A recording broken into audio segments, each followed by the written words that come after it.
the Bible. Is it hard to understand?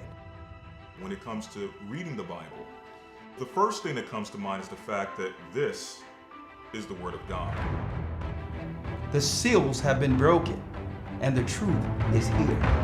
And when we go throughout the Scriptures, when we go throughout extra-biblical records, we find that the language that God employed, that He used to create the heavens and the earth, was the Hebrew language. Christ said, I came for the lost sheep of the house of Israel. But yet no one, no religious leader, no religious church out there anywhere can now identify the 12 tribes of Israel. Can we? God is quite simple, but it seems as if man makes understanding Him hard. What are those mysteries? The truth of your book and the truth will make you free. The Hebrew and Bible Academy, you're invited.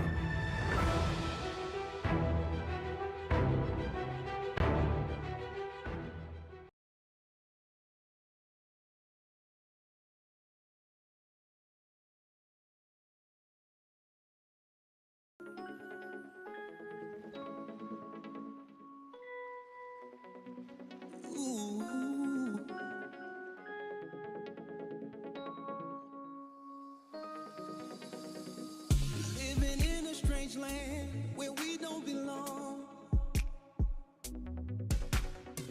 Subjugated to sin, they required a song.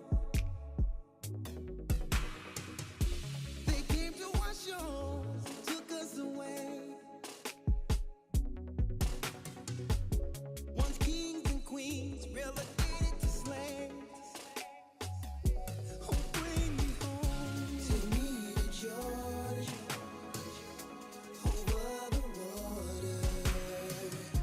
Jerusalem calling, she's our mother. I hear her calling for me.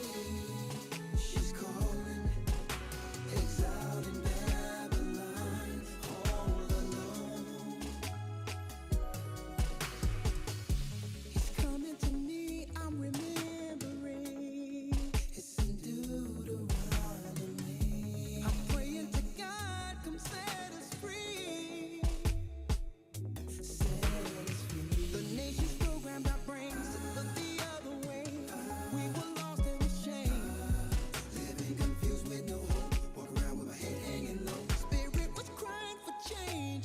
Then you revealed your name. From the sides of the north, a strong wind carried me. I seen a vision of this beautiful land. In the midst of the wind, I heard the angels sing. Welcome back home. Welcome, Zion. Welcome home, Zion. By the rivers of Babylon, there we sat down. Yea, we wept when we remembered Zion. We hanged our harps upon the willows in the midst thereof. For there, they that carried us away captive required of us a song. And they that wasted us required mirth, saying, sing us one of the songs of Zion.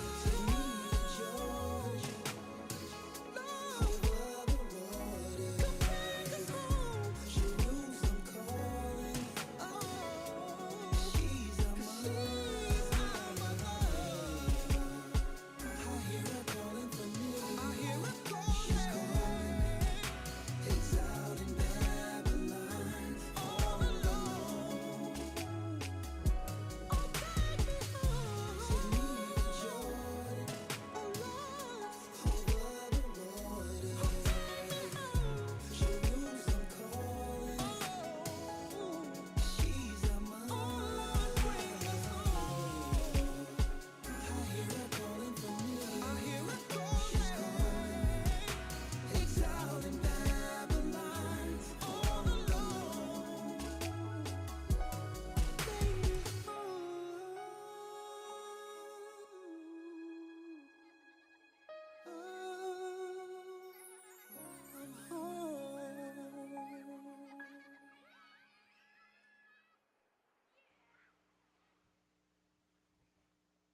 Shalom, everyone. It's Elder Rawchaa from G.O.C.C. Houston on G.O.C.C. Media. So, first of all, can everyone let me know, can they hear me loud and clear? Please. Can everyone know, can you hear me loud and clear?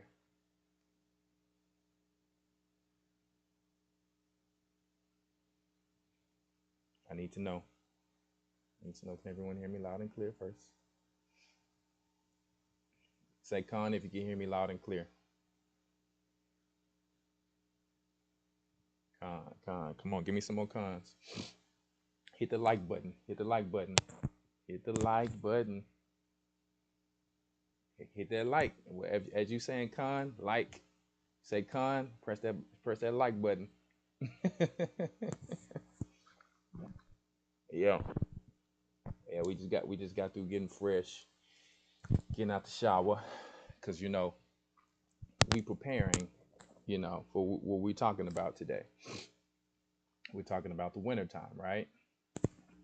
So yeah, it's just some winter preparation and some updates about what's going on, you understand, on Ahia's ranch.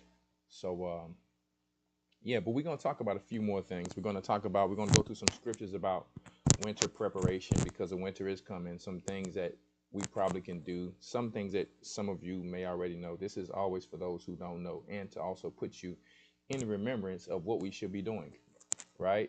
We also want to make sure that the whole church is putting out prayers for our brother Dwayne in the United Kingdom, in the UK body. Please, for him and his family, okay? So so as I'm talking, how's everybody doing out there today? How is everyone doing out there today? For those of you who just coming in, make sure you hit that like button. Y'all know I'm on my Omega 3, 6, and 9s. I've been out there working on my greenhouse, right?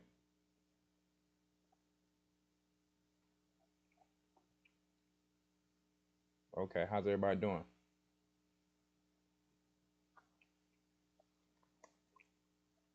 Oh yeah, I'm on my ashwagandha, vitamin D, and zinc. Gotta get it. Gotta rejuvenate my body after being out there all day. I'm doing good. I literally just came in the house. Enough time to give me a shower, shave, get fresh for the show. And I'm ready to go. I've been out there all day since 7, 8 this morning. Right? Not just on the greenhouse, doing other things too. But the greenhouse is coming along well. And since we're talking about winter, I'm actually making my greenhouse so that I can put some of my tropical fruit trees and still be able to plant certain things in the greenhouse. Okay, it's just going to be one of my greenhouses for now. I have more to come as well. So yeah, it's not snowing, but the temperature went pretty low here in Houston. One moment here.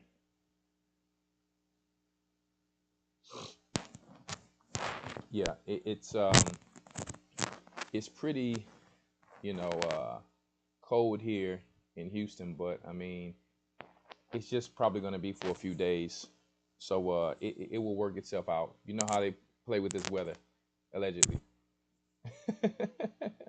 Anyway, so we're going to get started, guys. I'm going to drink a little bit of this good old lemonade pre-workout I got here. Ain't no wine in it. That's lemonade pre-workout. That thing is nice. Get you going after a long day. Right? So, anyway, so we're getting ready to start here. And we're going to be talking about winter preparation. We're going to go through a few things before I talk about this first. And then we're going to show some updates of what I've actually been doing on the land. I've been doing a lot, actually. I've been doing a lot of work, putting in a lot of work, teaching, trying to teach and be an example to others who want to take these steps of getting land, you understand, and whatever the case may be.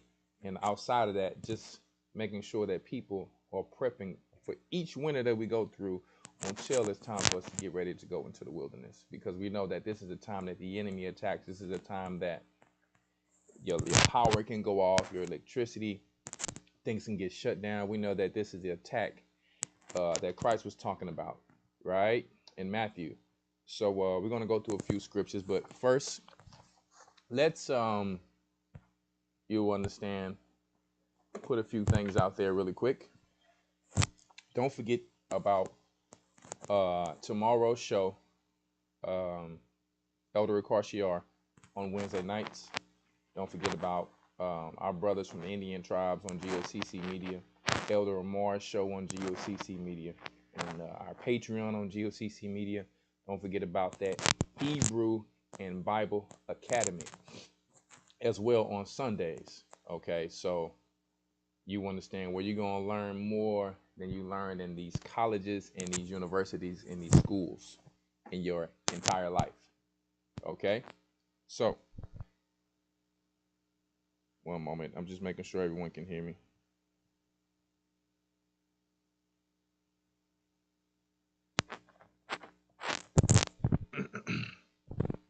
Can everyone hear me clearly?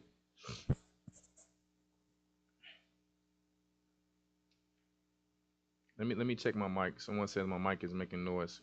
Please let me know, can y'all hear me clearly or not first before I start. One moment.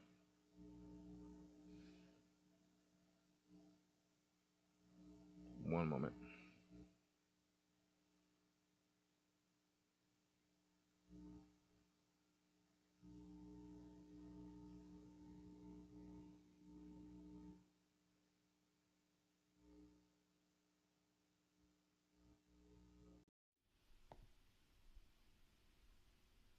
Check. Testing. What about now? What about now?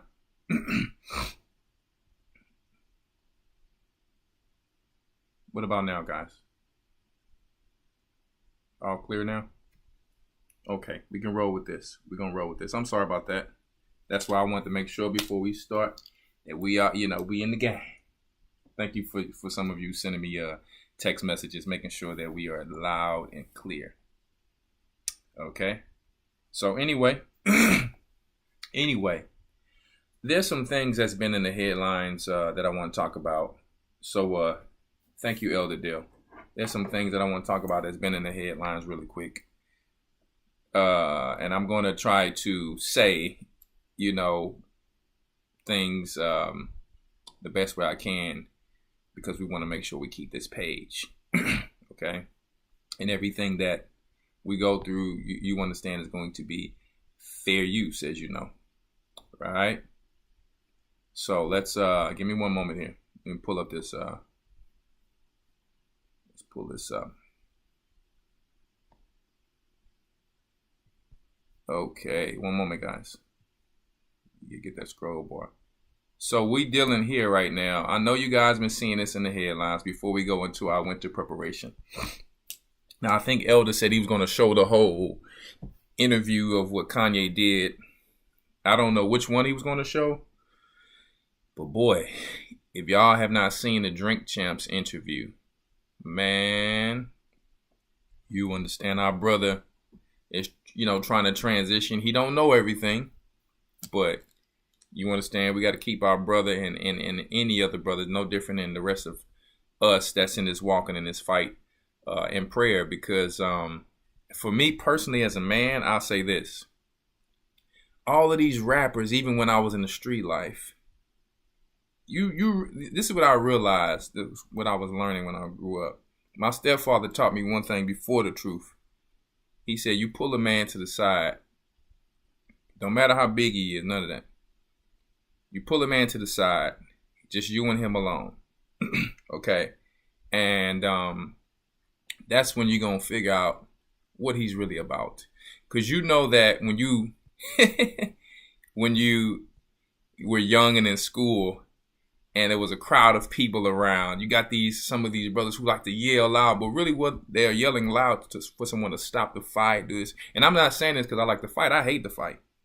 I'm skillful at this, but right. But I hate violence. That's just me personally. So, but when I was in, the world or whatever, this is the thing. I used to pull a lot of, I'll learn from my stepfather because he was in the streets doing it, little thing. And he told me this, and I'm like, I only, learned from whatever certain men taught me. That's all I knew. And I used it. And I'm like, man, most of these guys are not what you think they were when they was rapping on this music and things like that. And I was really shocked that usually it was about 2 out of 10 men who were really what they say they were. Wow. I was just totally shocked. And it started to make me look at the world very differently. Not that every time I went to someone, it was to check them or to chastise them. It's like, let me holler at you real quick. Away from your homies, away from my homies. You know what I mean? And I everywhere around the world, even when I was with my brother, sometimes, even though I got my brother, I would call, it'd be 6 cats to the bathroom. Let me holler at you right quick. What's up? You know what I mean? And they were scared to go to the bathroom. And I'm just going there to talk to them. You see, to see what's going on with whatever they were doing to me and trying to make fun and play, you know what I mean? But I realized most men is like women. They're not what they say they are, what they portray. Let's just say that. It's a lot of hype going around. And I'm not saying I'm the toughest guy, this and that. Listen, if you go to the bathroom, you can handle your business. Y'all clean each other out, wash each other up. Nobody know what's going on. You both leave out with your integrity. But most men even afraid to do that. Let me tell you, no matter what size, it's about the heart. I said all that to say. Kanye is not some big, swole, tough dude. It's not about physical fighting. See, this man here is just no different than a lot of us. Not afraid to go up to the J people. I'm just going to say the J people. Right? He's not afraid to go up to the J people. But Noriega is a real street guy. And here it is in this article, apologizing. It's like, I watched the interview and it's like, is Noriega, the Noriega I know, apologizing? I'm confused here. I was totally confused. And it's like, oh, you've been bought. I'm not going to say he's been bought. I'm just saying, have you been? Because you're apologizing. But this is the thing. I'm going to give Nori some grace. Why? Don't forget that when Christ was on the earth, right? A lot of brothers really wanted to believe what he was doing and follow him, but they didn't know how serious he was about it until they got real. You see, and I'm going to read some of you guys' comments later.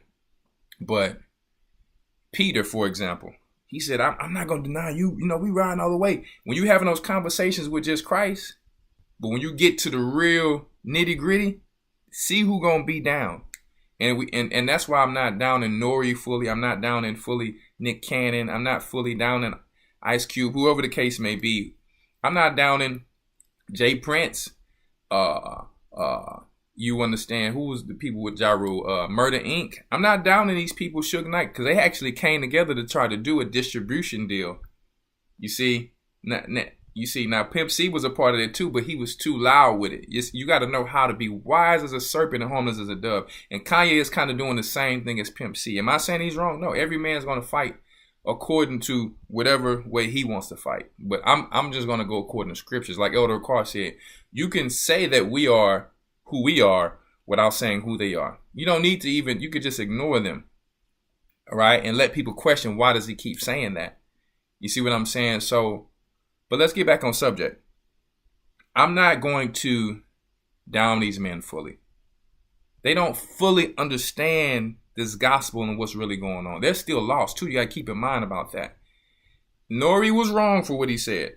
But he's still a stand-up guy to allow a lot of brothers to come on there and speak their stuff. Now, does he have J people? I'm going to say J people around him. Yeah, to a certain degree, yes. But I still know that Nori loves his people. I do. I genuinely feel that. I still feel like Peter, even though he didn't understand what Christ was fully saying at the time, Christ knew that Peter is still a genuine man who still loves his people. So just give these people time. Better is the end of a thing than the beginning thereof. So let's just let this thing, play out. We got to continue to do the work. We got to stay focused. We can't really get caught up because we know our brother Kanye is still learning and still growing. He's still saying the 12 tribes of Judah. I don't know who he's hearing this from or learning it from, but yet and still, he's still fighting with all that he knows. And he going straight there. Now, when you usually go this hard, after a while, they got to put the muzzle on you, as we all know realistically. But you understand, I, as a man, can respect Kanye. And I'm not fully down to Nori, but I can't respect that. I can't respect that. You know what I mean? I can understand because he don't understand everything, but I can't fully respect. And I'm not, let's not even say Nori. A lot of these so-called rappers and celebrities, even the show that LeBron James and someone else owns, I think it was, I forget what's the company name. They didn't want to air Kanye's stuff. So don't forget all you who out there, oh, LeBron James. He's bought and paid for it too. He's bought and paid for. He's one of my favorite ball players, but he's bought and paid for. I like any man's talent that the Most High has given them, but he's bought and paid for. I'm sorry, it's corny. He's straight corny. So why? Because if you're supposed to be King James, you already know what it is. You're supposed to be there fighting with your brother. Don't try to be politically correct. If you that's the thing. Like after a while, a frontlining type of man, he looked to the left and to the right, and he supposed to see these people who he thought was so-called frontliners, but they in the back hiding to see if he gonna make it through the war. That's weak. It's straight weak. Now, the Gathering of Christ Church been going hard. Elder Rawchaa been going hard. You see, on the streets. But of course, they're not going to give us that type of platform. You see what I'm saying? They don't want to give us or any other camps that type of platform, for the matter, right? So, I said that to say, like, I have a lot of respect for the zeal of this brother. May not be fully with wisdom, but yet and still, when you saying stuff, and it reminds me a lot. I'm not calling this, but he's not no savior. He said it himself. He said, I feel like a leader. I'm not the leader, but I'm one of the leaders. I feel like a leader, right? Moses was one of those people very similar to Kanye. He was up there with the Pharaoh, right? Came down to deal with his people. Kanye is kind of the same thing. He's a billionaire, but he's wearing silly clothes and certain things, showing people like, I got all this money, but this stuff don't even matter. You understand what I'm saying? So, yeah, we're going to read a little bit about what Nori said here, because Kanye came up in there with a camera like, listen, if you tell my cameraman to stop recording, guess what? I'm leaving. Straight up. Because I know y'all going to try to cut certain things and all that. And he knew that certain J people was in the room, and he still kept it real. And that's one thing I love about men like of the Most High. It's like, listen, you got to be ready to go about this. You got to be ready to die about this. It is what it is. You understand what I'm saying? So our people want to follow real leaders. Now, Kanye is not really the poster child for a leader. So he's in the milk stage. But, hey, yet and still we should be happy as a people that this narrative is starting to get exposed here, right? So let's go. Let's go to this little article really quick. It says Nori, right, apologizes for airing Kanye West's hurtful, anti-Semitic and George Floyd comments on Drink Champs, right? So let's scroll down a little bit. After Kanye West unleashed more than 3.5 hours of anti-Semitic rants, untruths about George Floyd. We're not going to read the whole thing. And hostile comments towards everyone from Trevor Noah to Diddy during a Sunday appearance on Revolt TV's Drink Champs. Interviewer Nori apologized for using his platform to have such views aired during a call to the Breakfast Club on Monday. Nori, real name Victor Santiago, who challenged West on only occasionally during the interview, was on the receiving end of many angry social media posts for his tacit acceptance of many of the comments. Now check this out. I mean, when I watched the video of, I think it was what's the guy's name? Is it Peter Rosenberg or Paul Rosenberg? One of these guys. It was him and another Hispanic sister, Indian tribe sister. I was like, hold up, are they sunning Nori? Are they sunning him?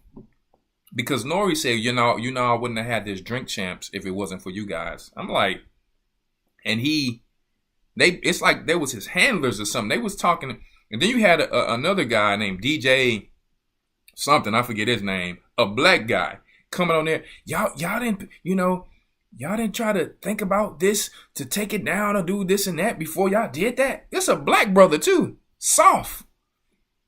I was just totally shocked. Trying to check, like in the streets, Nori would check this dude straight up. But this guy is talking down on Nori as if he's some higher Masonic guy or something.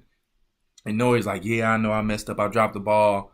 And I'm sitting here like, whoa. You understand? And I really think that Nori was feeling what Kanye was saying. Now, I do think that he was trying to like stop him a little bit, but I think he was very interested, and I feel like that's why he was letting him go. So I don't think our brother is fully done, right? Because if he sees something really happen to him, either he's going to be a coward and stand back like everyone else, or he's going to get on his side and fight. Time proves all things, right? So Nori also, you understand, was talking about how he, shouldn't have said the thing about George Floyd, and you understand. Listen, we all know, because we in this truth, that these people try to use controlled opposition. These people try to use, you understand, what's the young man, Trayvon Martin, this person, that person, you understand, to try to control our emotions. When your emotions is controlled, listen, you're not moving in the spirit of the Most High. Most High is not dealing with emotions. That's what the devil is dealing with, right? So I'm not going to go through this whole interview. I want to talk about another situation, but it's really shocking to me that Nori actually sat there and apologized. He did the Nick Cannon thing, and I'm not down on my brothers. I'm not down on them, but I'm saying Kanye was on it. He said, I'm not doing the Nick Cannon thing. He was saying, I'm not apologizing. Let me say my piece, because how can I be anti Shem when we are the Jew? So listen, I like it now because he's finally starting to say, hey, this over and over, we are the Jews. But to me, he should stay focused on that and give the history and edification about it from the Bible. If you do that and you lead these people along, like Elder Rawchaa said, guess what? I personally feel like you can get more done on your mission. But if you and I'm not saying he's a crash dummy, but if you just go the crash dummy route, I mean, honestly, somebody say, oh, he done the car wreck, he took this drug, this and that, and people still gonna run with it. The world will still run with it. You understand what I'm saying? So we know what it is, but like I said, we got to pray for our brother. Another person who, another person who's out there, who actually was sparked from Kanye's comments. Let me transition this page here. One moment. Okay, Slim Thug. Now, you know how I feel about calling anybody thugs, but that was just his old rap name. I actually grew up around the time that this guy was getting famous, and I respected a lot of, these people, because I was coming up in music and they taught us how to be in Houston independent. One thing I love about Houston, they never, until later, some people tried it out, but they realized, that's not, the deal thing is not for us. I love about Houston independence. Even Texas is a republic. They don't really, it's certain things. Bill Gates don't own no farmlands in Texas. Everywhere else he do, but Texas he don't. This is not my home and my kingdom. I'm not saying that, but I do, to some degree, respect how they try to keep it, you know, it's open carry, like the old Western times. There's certain things here, you know, the math thing, you know what I'm saying? Like, they like, hey, what is that? Right? So I grew up in an era where, like I said, I just learned independence, not ever begging nobody or being desperate to try to get some type of record deal and be somebody's slave. Just learned it a long time ago. I quit basketball going to the NBA because the thought was in my head. It's like the Most High was working with me. Don't go and be running up and down like somebody's horse. Yeah, you can play basketball and all that, but don't be going up and, why can't you be sitting up there with them? So the thought was already in my head. No different than Kanye. So this is one thing I love about Slim Thug. He's independent, and he was speaking some things. Right? So here's an article from certifiedbootleg.com. It's just fair use. You know, we're gonna play a little bit of it here. Fair use. And if it's some bad language, you know, excuse me if some bad language, because this guy, he's still learning. I may not even play the whole thing through. So promote your brand here at Viral Hip Hop News. I'm gonna skip Email through me, it. Sam Ant at vhiphopnews.com. No wait, let's go. Turn it down. What up, y'all? It's your man Sam Ant here at Viral Hip Hop News, Hold on, I'm just gonna skip through it. and it has some type. Signed to all kind of motherfuckers all the time, Excuse and the they language. make the most off of our people and don't even give a fuck about us. Don't do nothing for the hood. Don't do shit. Let motherfuckers talk about all this crazy shit on their... Well, I can't do it. I can't I can't do it. It's too much. So listen, I'll just tell you in a nutshell what the brother was saying. He was just basically saying, hey, I pretty much agree with a lot that Kanye is saying. And he was like, the J people, they pretty much wouldn't sign to us. Why are we signing to them? You understand? I still be seeing some people in this walk trying to get deals and all that. Hey, you do what you want to do. It's all good. But I'm saying, like, hope you ain't trying to get that deal. Because he exposed Dr. Dre and Jimmy Iovine, who a lot of people have already exposed, saying, hey, you know, basically that Jimmy Iovine would try to get you to go and sit down at his house and watch a movie. Don't even know you like that yet. You want to come sit down at my house and watch a movie? I can get you on a song with Snoop Dogg, this and that. All of these so-called gatekeepers. Don't think Snoop Dogg ain't one of them. He told you murder was a case that they gave me. He sold his soul a long time ago. Don't forget. Now, the deals the devil's giving out must be trash because Snoop Dogg wasn't even really doing it big like that. But Slim Thug is like, nah, I'm good on that. He's like, I respect Dr. Dre as my brother, but he shouldn't be doing that either.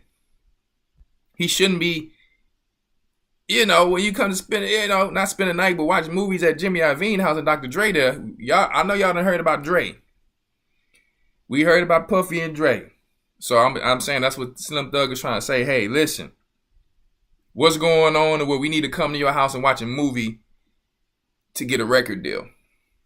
And then, you know, some young brothers come back, yo, I met Dr. Dre, this and that. Oh, yeah? Because we know what Tupac said about Dr. Dre, what was going on with Dr. Dre. We know what Ice Cube said about Dr. Dre. And I love his talent. I love all of our people's talent. But we have to call out what it is. Have to call a spade a spade. So Slim Thug is basically agreeing with Kanye and saying, listen, these J people, what Kanye's saying about these J people is true. Now, he was in some, I don't know what's his religion or what he believes in because he's still learning, because I did hear Slim Thug talking about the thing you put in your arm. But this is what I'm, you know, starting to realize. A lot of our people were still lost. A lot of our people are still learning. So we have to be patient with them and pray for them. A lot of our people are still learning because now that Kanye is knocking the door down, it's starting to actually bring some questions to a lot of people. Like, hold up, why are we rapping about killing and you understand? Why are we rapping about killing and stealing and murdering this and murdering that? We should go to, let's go to Exodus 20. Watch this. I want to show you guys something. I want to show you guys something really quick. Exodus 20, and we're going to go to verse, watch this. I'm going to show you everything that we're rapping about of what these brothers are saying. Like, hold up, they're paying us. That's what Kanye and Slim Thug saying. They're paying us to rap about everything the Bible says not to do. And we've been, they've been casting a spell on us to fall into their mischief and continues to bring perpetual curses and actions on our people. By default, if you continue to do this, you're going to have people in jail. You're going to have people continuing crime, continuing to want to playing sports, to get record deals. Our people think that this is the way of life. The way of life is get you some land with your family and live like Abraham. Your daughter can stay on your land over here. She get married. She probably can stay with, you know what I'm saying? Her and her husband can stay on your land. Listen, you got your own little community going. You got your own little Black Wall Street going. They don't want none of this going on. That's life. Not driving around in the biggest and baddest car and showing off all this material stuff that just fades away, all this vanity. No. That's what the J people have, though. That's what Kanye's saying. He said, I'm jealous of how they don't abort their babies. I'm jealous of how they take care of their community. Paul said the Most High had to provoke our people to jealousy. So Kanye is he wrong by just reiterating what the scripture says? And Nori didn't even want to hear that. Not even the other guy. The other guy, he had no clue about anything. He just trying to jump in and be a boot kisser. It's just so sad that, like the Most High said, men shall become like women in that day. Weak for money. These brothers had enough money. That's how you could tell they greedy. A few $1,000,000 ain't enough, but you want to still live the lifestyle and be relevant. You could have took $1 million. It don't cost $1 million to buy no land. And you could have built up from there. Right? Let's read Exodus 20 and 12. Honor thy father and thy mother, that thy days may be long upon the land which the Most High thy God giveth thee. Thou shalt not kill. Thou shalt not commit adultery. Thou shalt not steal. Thou shalt not bear false witness against thy neighbor. Thou shalt not covet thy neighbor's house. Thou shalt not covet thy neighbor's wife, nor his manservant, nor his maidservant, nor his ox, nor his ass or his donkey, nor anything that is thy neighbor's. Check that out. Let's be honest here, my people. Every song that we've heard probably in the past 10 to 20 years have been talking about what we should have been going against what we should be doing, excuse me. It says here, honor your mother and your father. You got people, you got movies and things like that in Hollywood showing dishonor to the elders, right? Music videos. You got brothers talking about, I'm going to shoot your grandma up. I mean, man, it ain't enough to deal with him. It's wrong to kill your brother like Cain in the first place, as we go into verse 13. But now you got the babies and all. I mean, man, you don't care about life. See? 13, thou shalt not kill or murder. Sons of Cain, we have turned into the serpent seed. Like the same people we say is the serpent seed. We're rapping about, listen, killing, I'll say this, killing and fornication is like one of the most, things that's rapped about. And here Kanye is saying we shouldn't be rapping about these things. Now when he's talking about building his own city, doing all this stuff, I don't really get into all that because that's where he needs guidance from some elders. You see, if he would even take it.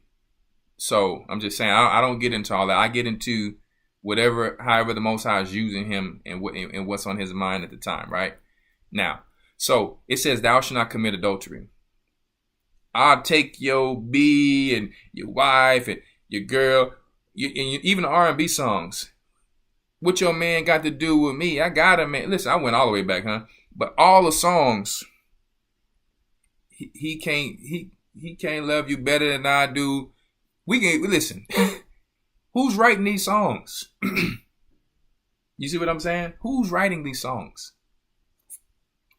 And this is the thing about our people. We don't even want to be honest to say that this stuff is wrong. We like, well, it's just a song. You know, you used to do this and do that. That's a fly. Get up out of here now. Sorry about that. Oh Lord, don't do that. Don't do that to me. Come on now. I'm sorry. I can't do it. So excuse me if y'all see me swat this thing. I can't do it. That's just gonna be annoying. So anyway, we make excuses for these people. I'm not saying we should judge people all that because people may not know, but we cannot make excuses. We still need our elders to stand up, straight up. But they haven't, because now the scriptures, what the scripture said, thou shalt not kill, they trying to kill the elders. They pulling out pistols and guns on the elders. No more honor, right? Thou shalt not bear false witness against thy neighbor, right? So they call it, you understand, snitching. You understand, where you're telling on your neighbor, which the scripture said if your brother do something to tell, but really you just did the same crime with that brother. So don't lie on him and tell your part too. You see what I'm saying? So, but we know the government is dealing with this even more than our people, throwing people in jail and just trying to get some money off of them, right? We know it's slavery. Thou shalt not covet thy neighbor's house. Man, I need to get me a house like 50 Cent. I need to get me a house like my neighbor down the street. And if I can't, I'm going to talk down on them. I'm going to call them every name in the book. When they walk down, I'm like, who they think they is? This is what our brothers be doing. Trying to bully. Who she think she is? I'm finna go beat that B. Hey, that's our sisters. Because you ain't got nothing, you ain't doing nothing. Now you want to cause problems. This is what this has caused in our culture. And we don't want to be honest and say that it's wrong. Y'all even allowing this thing in the Christian church. We don't allow this trash in here. You see?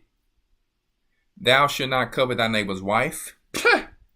They can care less who your girlfriend, your wife, whoever is with.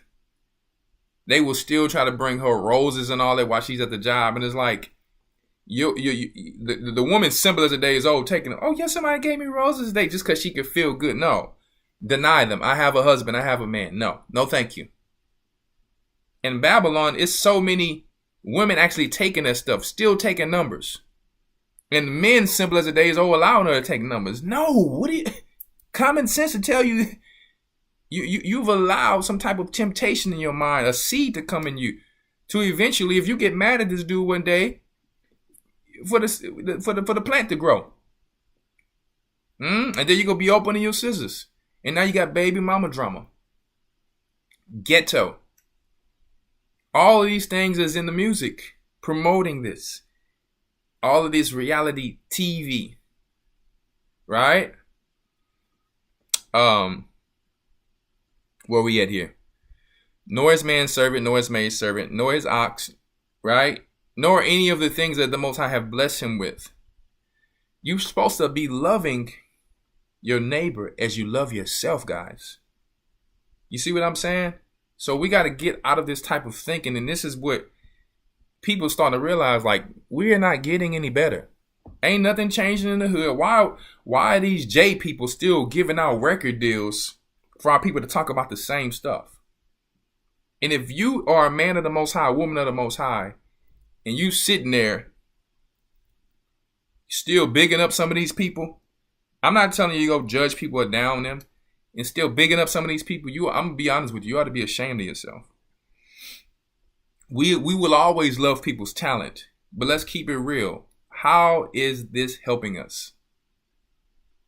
Listen, I don't deal with clowns. Like I said, most of the real dudes, even in the streets, it's like 2 out of 10. Most of them is capping. What they say, capping. They wearing the sombrero caps. They wearing the Chinese big old cap. They're capping. Straight up. They are capping. Right? Straight up. So it's really all the facade and an image of the beast anyway. To Instagram and social media. It's all garbage and vanity.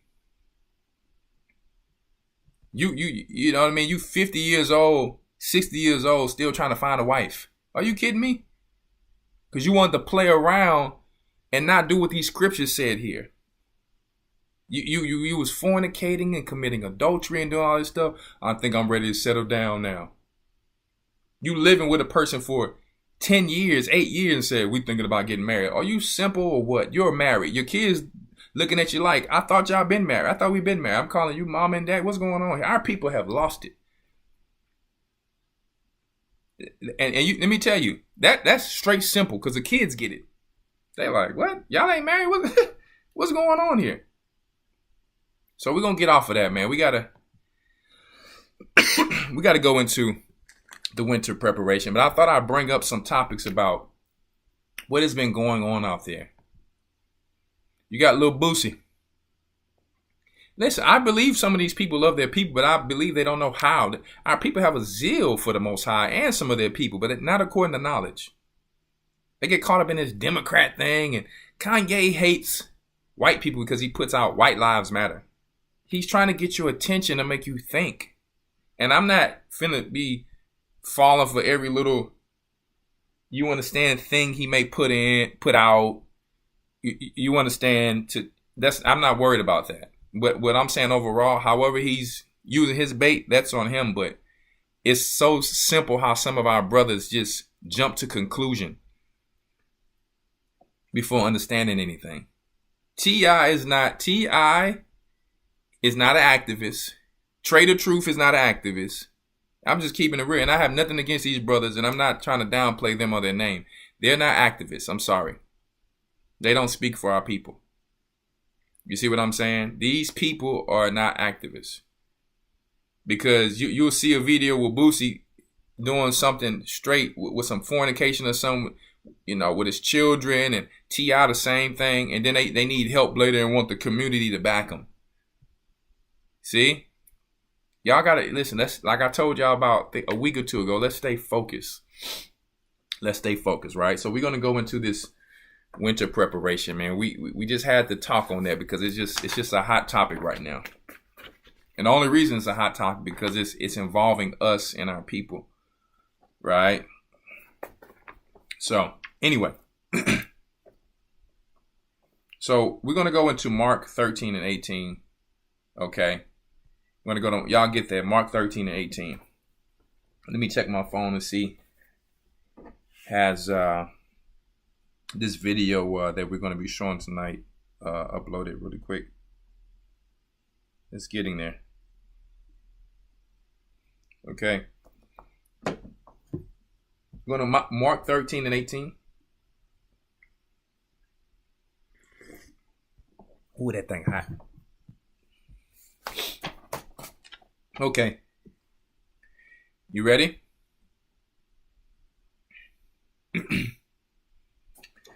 And I and pray ye that your flight be not in the winter. And let him that is on the housetop go not down into the house, neither enter therein, to take anything out of his house. And let him that is in the field turn not back again for to take up his garment. But woe or destruction, right, unto them that are with child, and to them that get sucked in those days. And pray ye that your flight be not in the winter. Because why? We're really talking about, for the most part, the people who will be encamped in the neighborhoods. Not saying that certain things can't happen to other people, but don't forget in 2nd Ezra what it tells us that they who will be left behind are more blessed than they who are not left behind. We're talking about what happened with our people in 70 AD with the Romans here. People who are in the neighborhoods where things, it's famines and it's all these, plagues and things that are going on that the Most High is going to allow the devil to do, it's going to be rough for someone to, go through these situations with such a thing. Because, our people are going to still be out there not paying attention to the times that's coming. Still making babies, doing this and that, just like these people simple before a day was made. That's a new one. Simple before a day was made, talking about, I'm going to be having me 3-4 wives. Really? In the time of war? So our people still going to be making and marrying and doing all of these things. And, the Romans and all the other nations surrounding the neighborhoods and places that's in the cities, guess what? It's going to be rough. That's what it's saying there, right?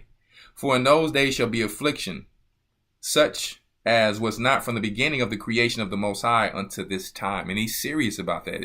His words will not come back slack. He's not just saying something to just be saying it. This is real. So we need to make sure that we are in preparation. And we know we need more sun than Esau, so we need to be taking a lot of vitamin D. And this has nothing to do with key supplements. However you get your vitamin D, that's how you get it. Regardless, you buy it from me anywhere. I'm telling you, get your vitamin D because we need it in the wintertime. Because you know how they playing with this sun and things like that. We really need it to stay on point as a people. Because we need sunlight more than the rest of the nations. Okay? The sun feeds our bodies. Okay? So verse 19. For in those days shall be affliction, such as was not from the beginning of the creation of the Most High, created unto this time, neither shall be, and except the Lord has shortened those days, no flesh should be saved. But for the elect's sake, whom he had chosen, he had shortened the days. He has to shorten the days to come back and save who the Most High promised, Jacob. Because what they're doing with this AI, this artificial intelligence, you understand splicing, bioengineering, drone. Everything that they're doing in these waves that are coming, it's like the scriptures told us that it will be like a woman in travail. You get a little break, things shut down. You get a little break, it go crazy again. That's how it is. It's in gaps. So when you got these gaps of time, get while the getting is good and do what you need to do. And prepare and adapt to the times that's ahead and that's coming. And think not that you can do this alone. And be out there like a bull straying alone. Because we got these single Hebrew Israelites out there who think that they can do this alone just because they got a little YouTube channel. Individualites. Christ said we're a body. We're not saying we're the best church, this and that, but we're saying you can't do this alone. You got to do it with a body. You hating on some Gentiles when I can tell you, Gentiles did a lot more for me a lot of times than my own people. And that's just facts. See? Now, when I got to this church, things changed. That's really the only time things changed. I'm going to be straight real with you. I only really had my mother, my brother, very few in my family, very few who I can count on my hands that really just did something for me like that.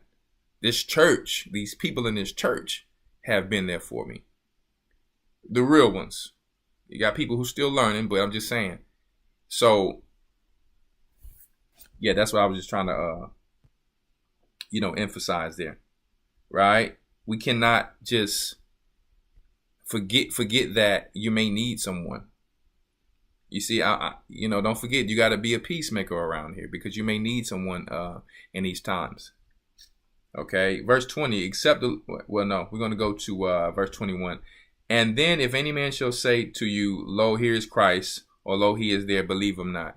We got to stay focused. So we can't really be focused on what they're talking about in the media, dropping fake Blue Beam Project saviors and all this things like that.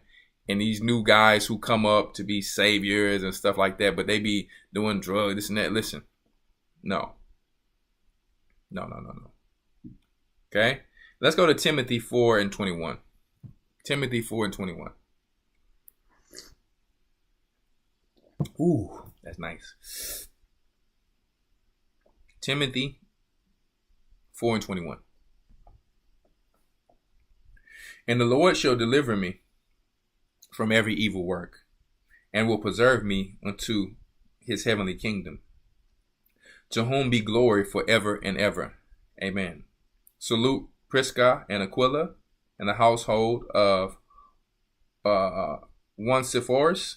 Erastus abode at Corinth, but Trophimus have I left at Miletum, sick. Do thy diligence to come before winter. Eubulus greeted thee, and Pudens, and Linus, and Claudia, and all the brethren. Yeshaya be with thy spirit, grace be with you, amen. Now, this is the thing. Overseas, if you understand how people operate, I want to teach you this.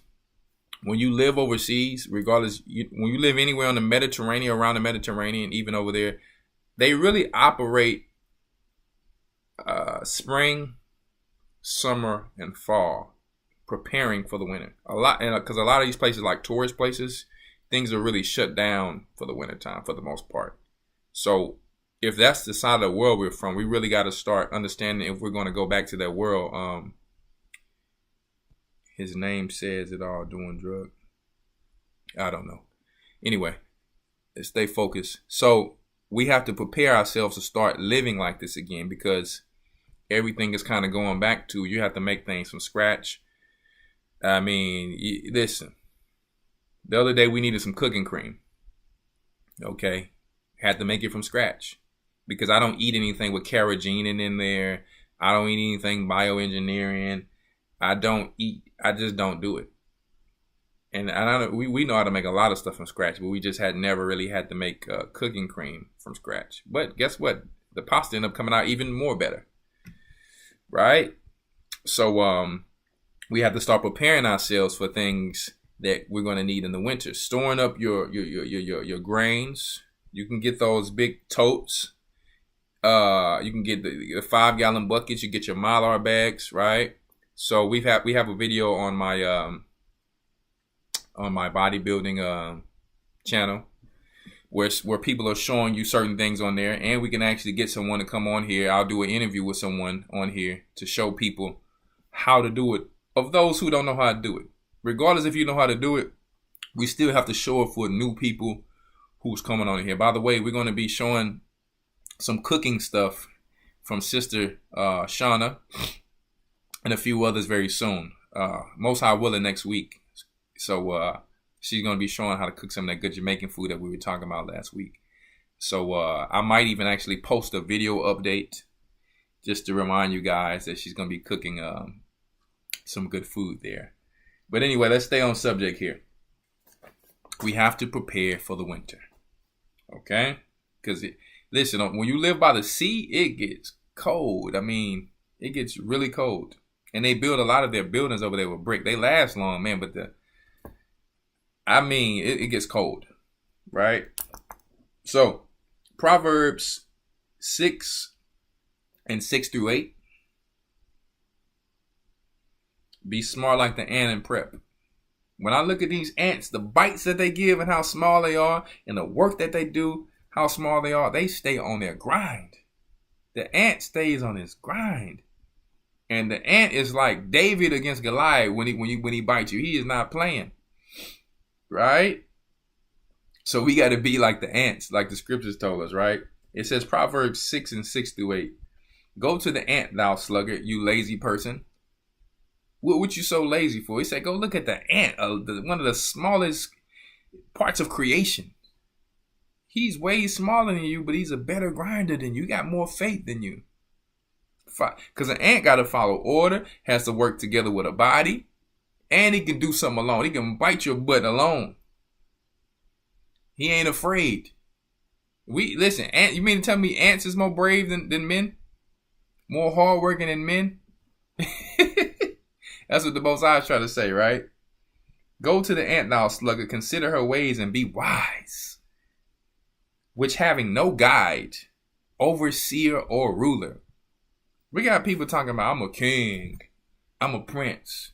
But someone have to tell you when to do the things that should be necessity for you and your family. The woman looking at you like, when is we gonna be preparing for the winter, doing this, getting that? Now she can remind you, there's nothing wrong with that, but you just ain't even thinking about it. So let's get on that, fellas. If you need your wife to remind you, it's nothing wrong. Hey, baby, please remind me to get this. Please remind me to get that, because I'm always on the road. I'm going to forget this, forget that, right? Ain't nothing wrong with that. That's what she's a helpmeet for. Okay? Provide her meat in the summer and gather it her food in the harvest. We have to do the same thing. We have to start getting used to this. That's why you see me building a greenhouse. You know the thing about me, what I think about when I want to do something, I just do it. If I don't have the funds to do it, I'll find a cheaper way or whatever I can do for myself. But if I do, I just do it. I don't think about, I get out there, I just do it. I don't think about, I don't like to wait 6 months for this and that. No, I just do it. Okay? I just do it. I mean, I don't know. I'm not trying to, hey, I ain't no Nike. I just do it. Okay? Because if you keep, thinking about it for too long, time passes. You may spend that money on going out to eat before you know it. You could have did your little project that you need to do for the winter. Don't spend all your money going out to eat and the wrong things. And then when winter comes, your light's going off. You don't have your generator. You haven't saved any food, water, or whatever type of necessities that you may need for your wives, your daughters, whatever the case may be. All that. Okay? We're going to go to Proverbs 22:3. Right? I can't read y'all comments right now, unless y'all just try to talk to the people in the chat. I can read them after we're done, just to let y'all know. Because it's going to throw me off. So, just letting y'all know. I'm going to definitely open it up for questions later. Proverbs 22:3. A good name is rather to be chosen than great riches. Check that out. A good name than great riches.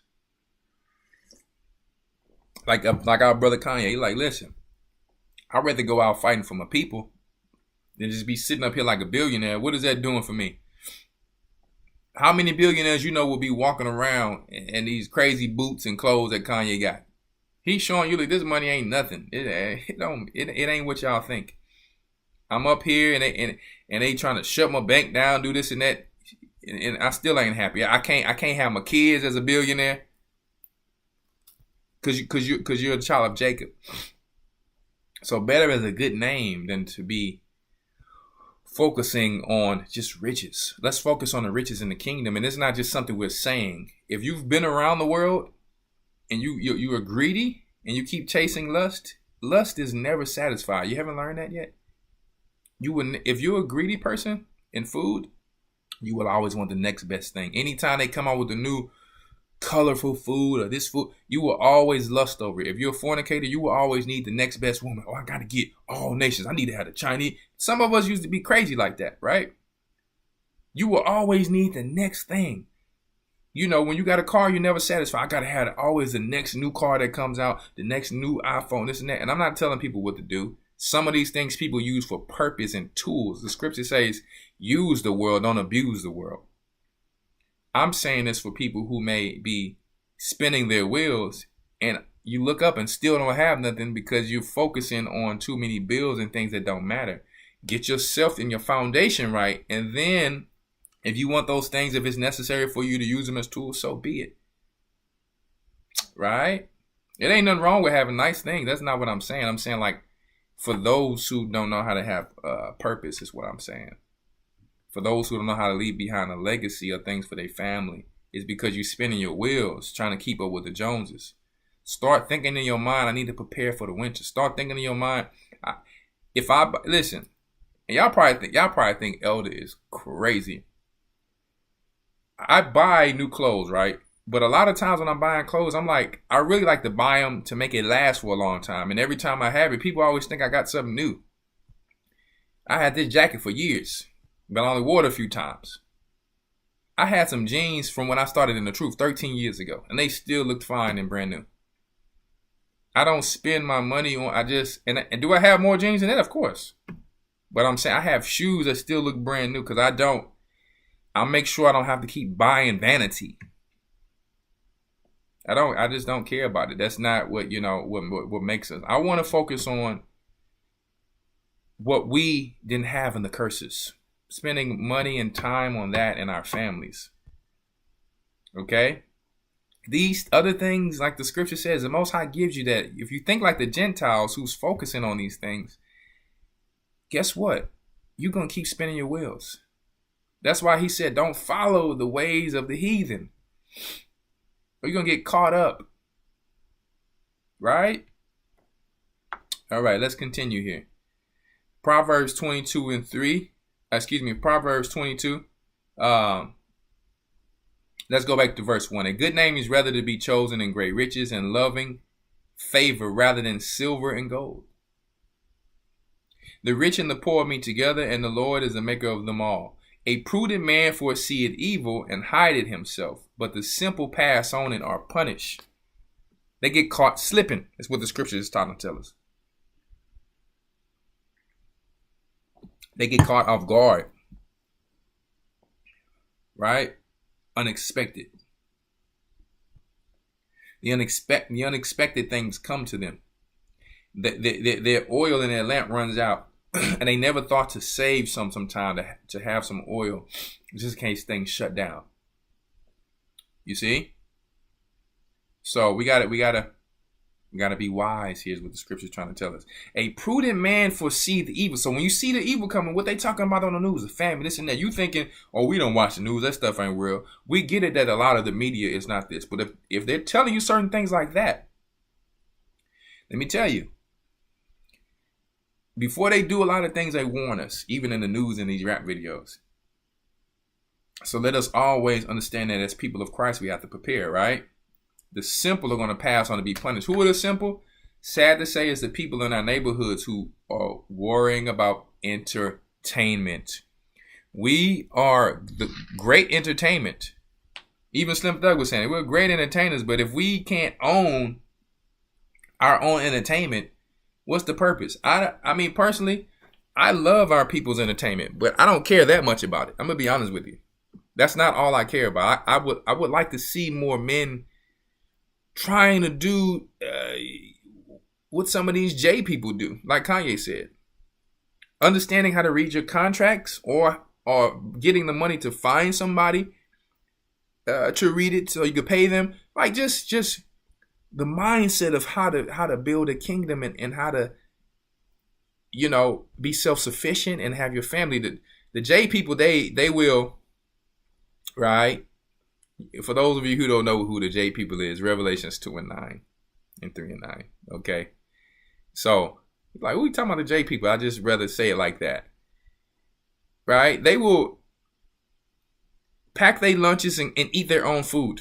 They will shop only at their own places. Do you see that? How they keep the money circulating? And we shopping at their stuff. Now, of course, some things we have to do because we're not really as a nation financially ready to do that. We don't want to shop at our own stuff together, really. So, and support each other. So it's really very hard for us to be that way. On small levels, we do it, but because they know that what's in the food and certain things, that's why they're eating their own stuff. You see? So listen, McDonald's and Burger King, all that, let me tell you. Hey, that's on you. Nuggets. I was in Egypt seeing when they take the disposals of the chicken that has been slaughtered. All of that stuff, the guy told me there, the factory that it goes to, he said, oh yeah, that's the nuggets, this and that. You talking about total, everything is getting grinded up into that. Was why people getting cancer and things like that. Right? So we got to be careful. Let's go to Luke 12:47. And let you guys get that. Luke 12:47.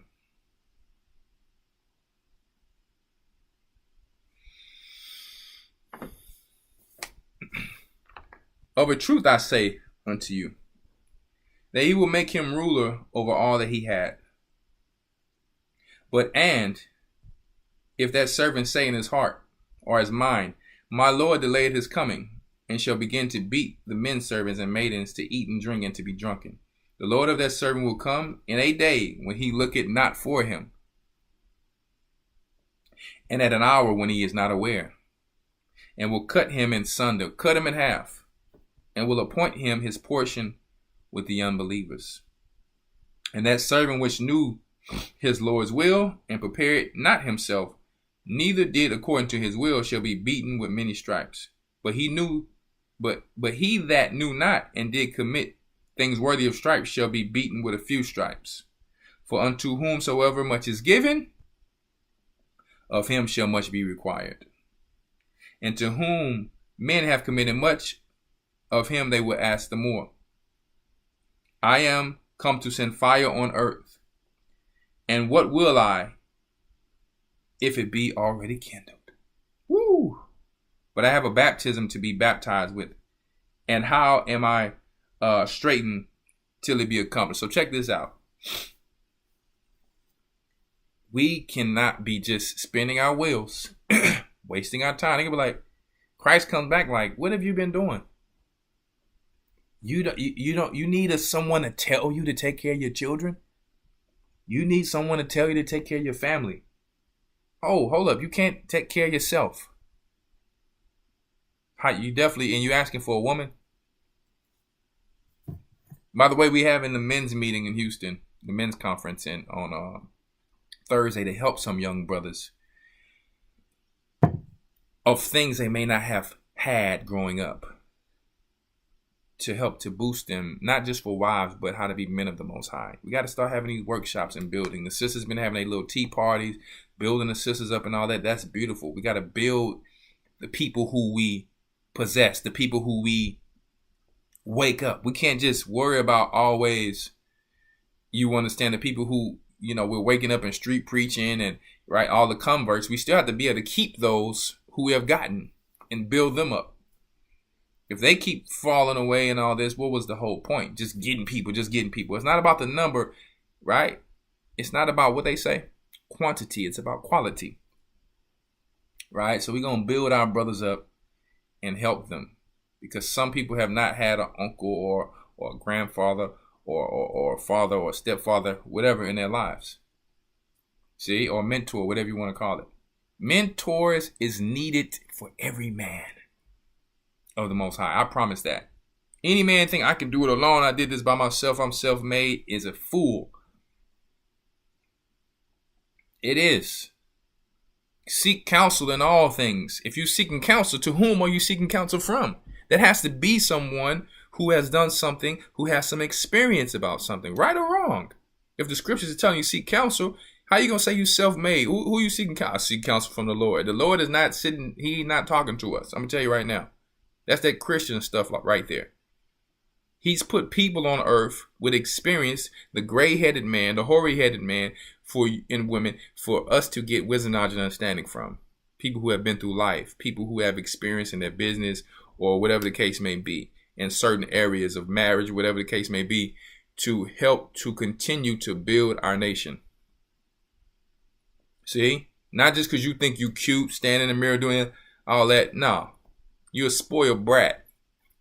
You probably ain't getting no whippings. You probably ain't learned how to put your hands to the plow. My mama took me on my 16th birthday and say, boy, you going to work. Praise the Most High, she did that. Because if you think you're just going to sit back at home, like Elder Rawchaa said, Dad say, hey, you go shine them shoes.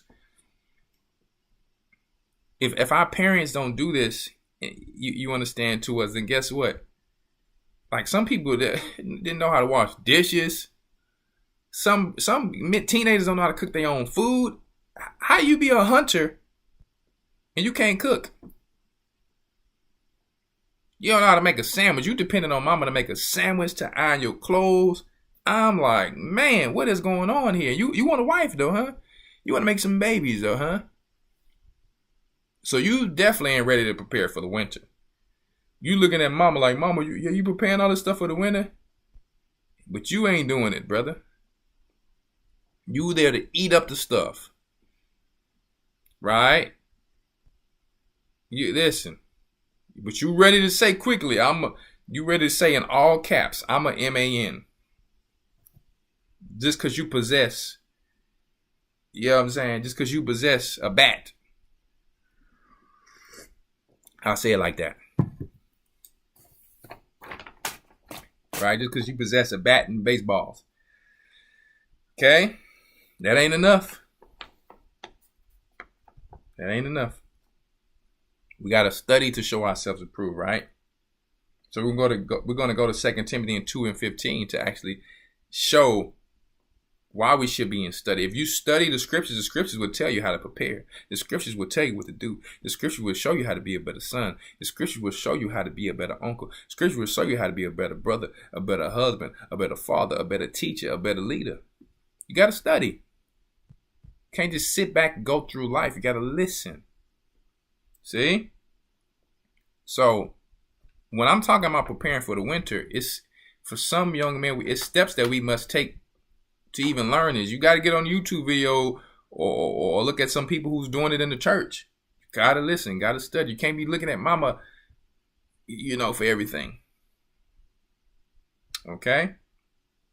So let's go to 2 Timothy 2:15. And this ain't just on my brothers, but I'm saying in the times that we're going in, the men is really over the sisters. So we gotta be in that mindset. Sisters is helping and we all working together, but I'm saying we are lacking workers in the vineyard. We're lacking workers in the vineyard. That's all I'm saying. Somebody knock on that door, the man got to be ready to come and protect the house with his chest out. That's when your chest need to be out. See? You got to protect your goods. You got to protect your family.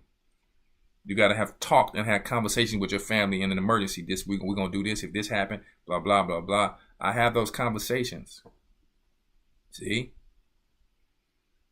You understand? Hey, you have to have conversations with your family. You have to sit down at the table with your family and eat dinner sometimes. Some of y'all just only eat in your bedrooms. You never sit down with your family to talk. Like the old shows we used to watch. Good Times, Cosby shows, all these things like that. Family Matters. We got to get back to these things, especially on the Sabbath. That's a holy convocation. After all you've done on those 6 days, you should be sitting down with your family.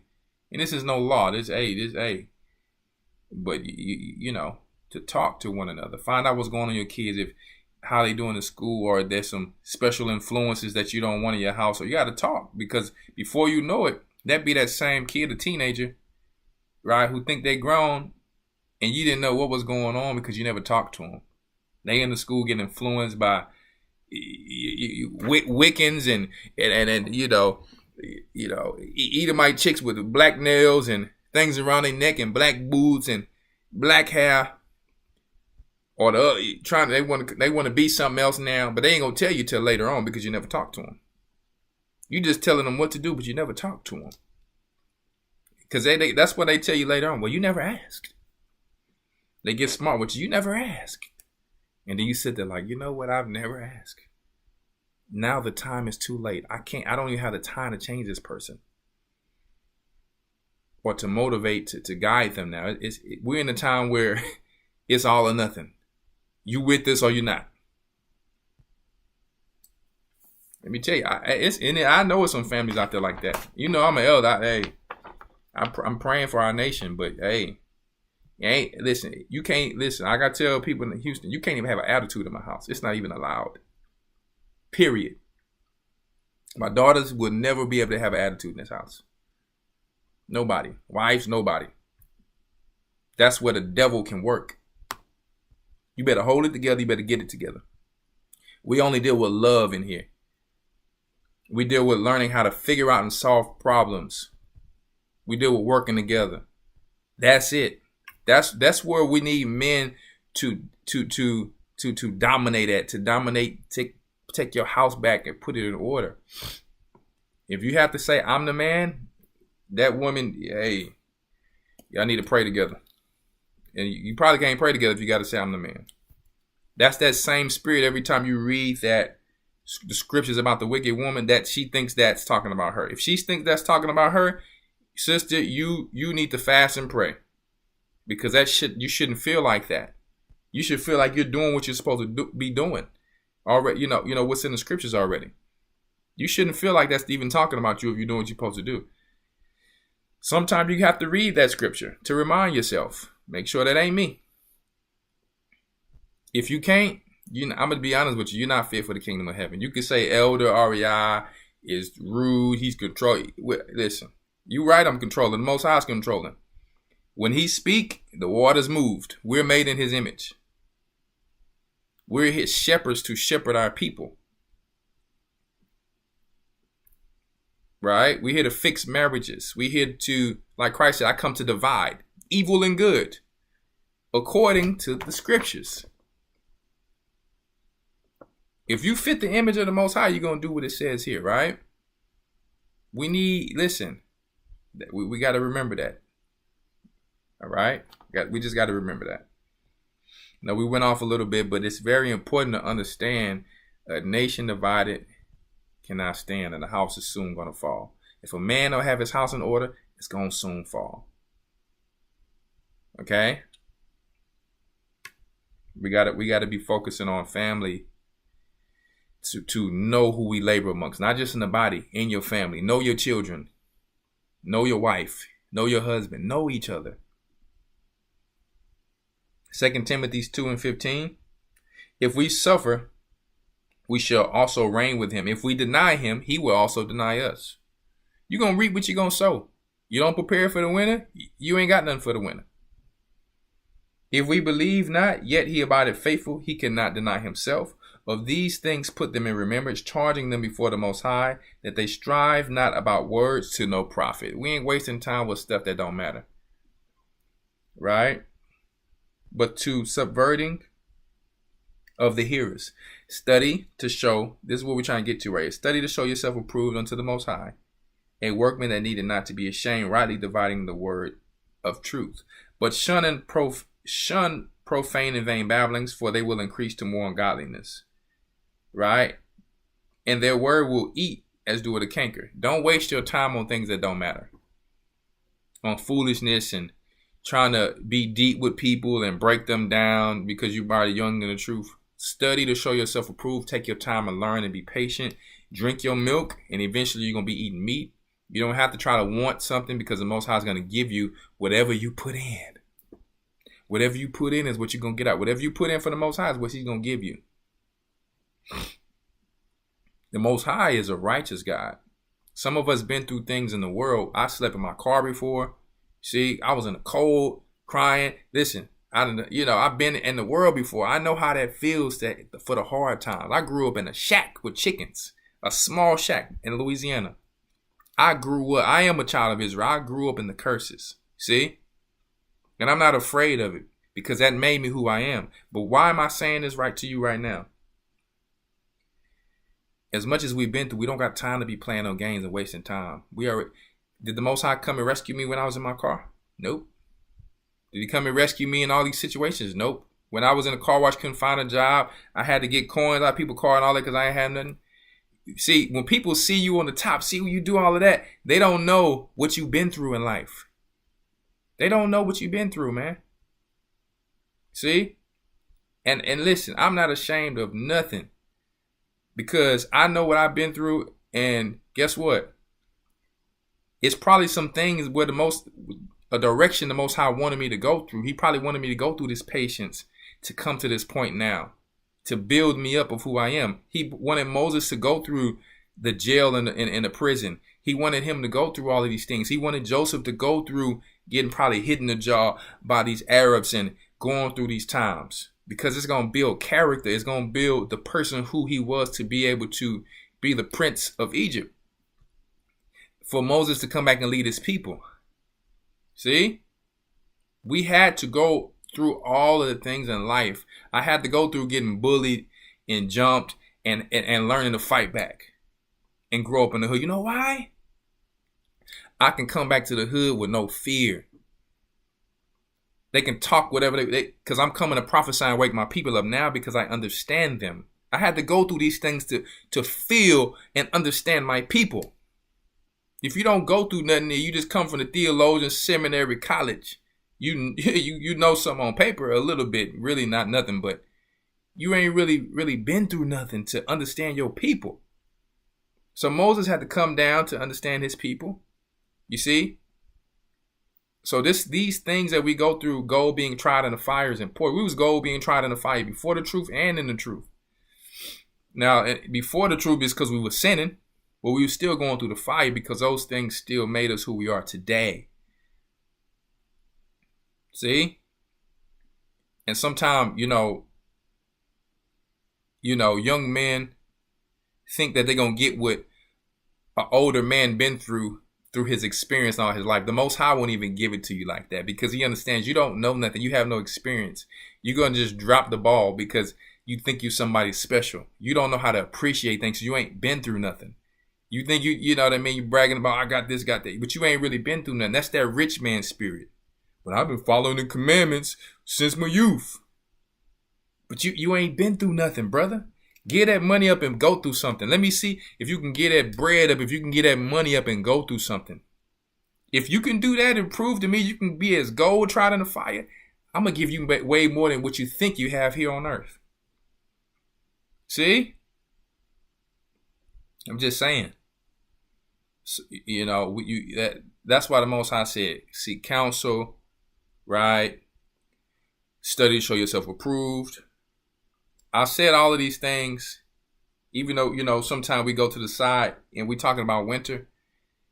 I have to tell the men this because we're going in different times. It's not just about this winter. It's the winters that's coming. When that real winter comes, where it's going to get real, when things are shut down, you can't go out.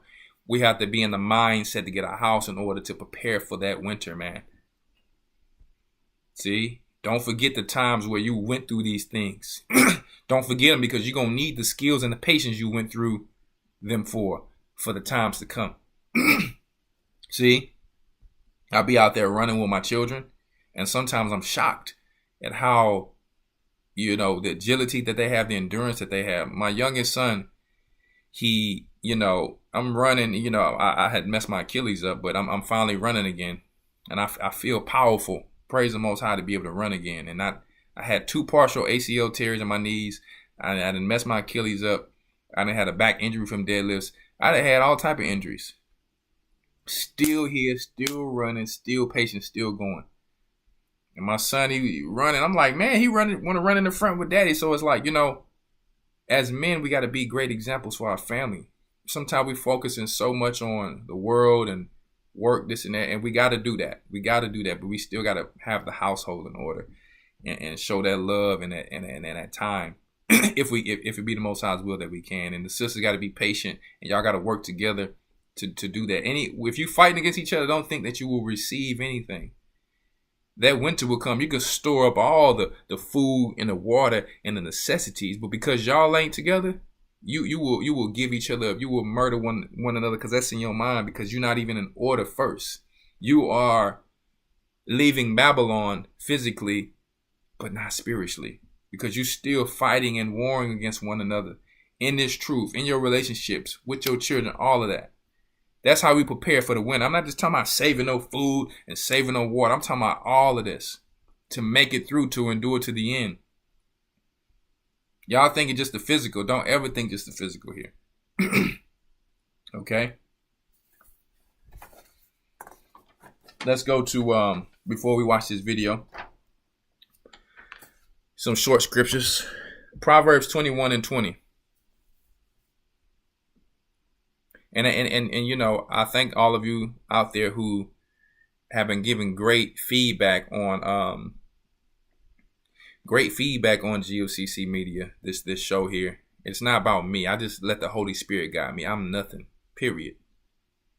See, when I brag, I'm bragging on the Most High, the Holy Spirit, in Christ. Always. I'm just a vessel, and I allow them. When I do something great, people give me compliments. I'm like, we praise the Most High, because it's really that spirit within us that wants to work if we allow it to.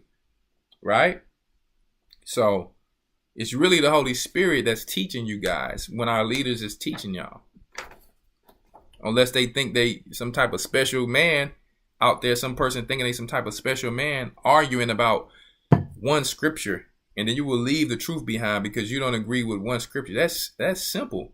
You leave your whole life and your family behind, and the friends and the family they have behind one scripture, because you don't know you don't agree which way the Indians came in, or something simple like that. People make up, or the earth is flat.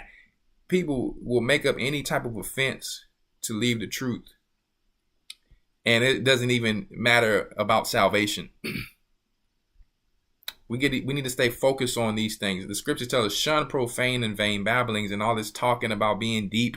Man, you check this scripture, you check that. I don't care about it. I don't care about the new fancy scriptures. The academy is more than enough. Let me be real with you. Let me tell you, it's more than enough. The books have already been filtered through, all that. They've already been read, so you don't got to go through it. Unless you're just trying to seem deep and you just want to seem deep to bring something new. You ain't bringing nothing new. Just because somebody have not bring it out and you wouldn't hear when they said it, don't mean it's something new you bringing. Something new is not getting us into the kingdom. It's the consistency of keeping the commandments and loving thy neighbor as you love thyself. Let's keep that new and fresh all the time. Put that on ice. Proverbs 21:20. There is a treasure to be desired, and oil in the dwelling of the wise, but a foolish man spendeth it up. Check that out. Oh, listen. Proverbs 21:20 got that wisdom for you. Knowledge and understanding and gain.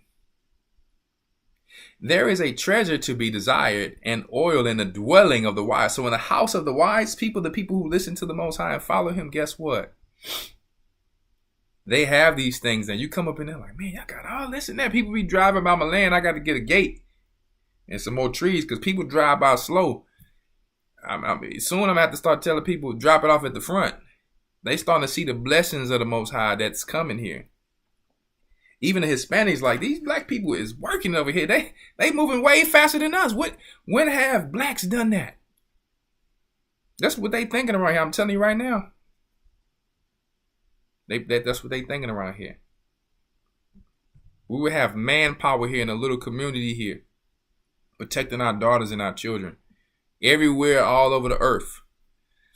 A Gallon Christ Church. See?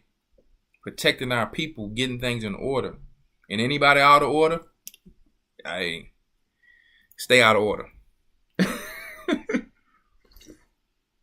Because you will be there, I can tell you right now. It's no room for that. But they drive by slow. They want to see what's going on. But I don't think they really want to see what's going on. Okay? Genesis 41:35. Genesis 41:35. Right? And let them gather all the food of those good years that come, and lay up corn under the hand of Pharaoh, and let them keep the food in the cities. Check that out. People were preparing always for winter. Just because things are at our ease, when we can go shopping in the store at any time, don't think it's going to always be like that. Do you understand the times and the signs of the times that we're going through? Right? You have to see the signs. We've been reading all these scriptures that said the wise will understand the times. Right? Let's go to Genesis 6:21. We're almost done here. We're going to go into the video because it's probably about 39 minutes. Ooh. I smell my wife. She's going to be making that good old bread back there. That good old fresh, soft. It's like that Middle Eastern. I don't know what the type of bread it is, but listen. Let me tell you, boy. Them girls, they be getting down in there. Anyway. Genesis 6:21. And take thou unto thee of all the food that is eaten, and thou shalt gather to thee, and shall be for food for thee and for them.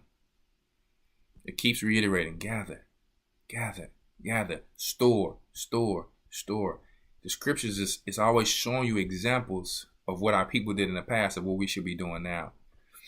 Learning new skills. How do you get milk from these cows and goats? And you can still make your butter. You can still make your cheese. I'm not the cottage cheese guy, so I need to learn how to make, the mozzarella and the cheddar. Maybe I need to keep some of that to the side or something like that, but I ain't the cottage cheese dude. I eat me a little yogurt. with some stuff on there because my wife jazzed it up, but I ain't the cottage cheese, dude. I don't know if I ever be that unless I'm just starving. But, but we still have to learn certain things that we're going to need to be able to survive. Have you ever tasted raw butter? I'm not talking about the butter when you make it turn yellow. It's different. It's white. I'm talking about raw butter. It's straight white. I've gotten it when I was in Egypt. I'm like, this is butter? You cook with that thing, it's turning straight brown. So you have to learn how to turn these things into the things that we eat today. It's still healthy when you turn into that process.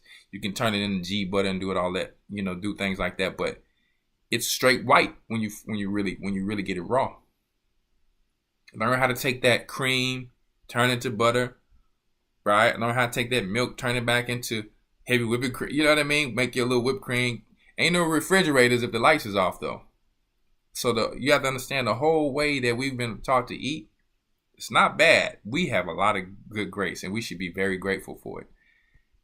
Enjoy yourself while you can and make sure you saving the food that you would like to eat.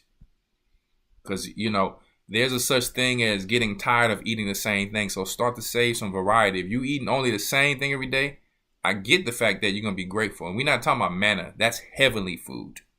We're talking about physical food here. Manna tasted like every person's favorite food when you're reading the Josephus, I think. I think that was in the Josephus. But we're talking about physical food. You can get tired of just eating beans and rice every day. It's like, hold up. So save diverse types of food. Don't just do everything cheap. Okay? Right. Some people say they used to make butter in class, right? We're going to go to Jeremiah 41:8 and then one more scripture and that's it. And then we're going to this video. Go ahead and get that.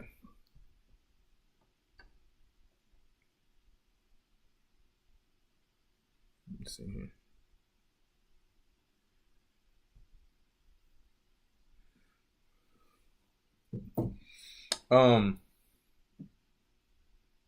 Jeremiah 41:8.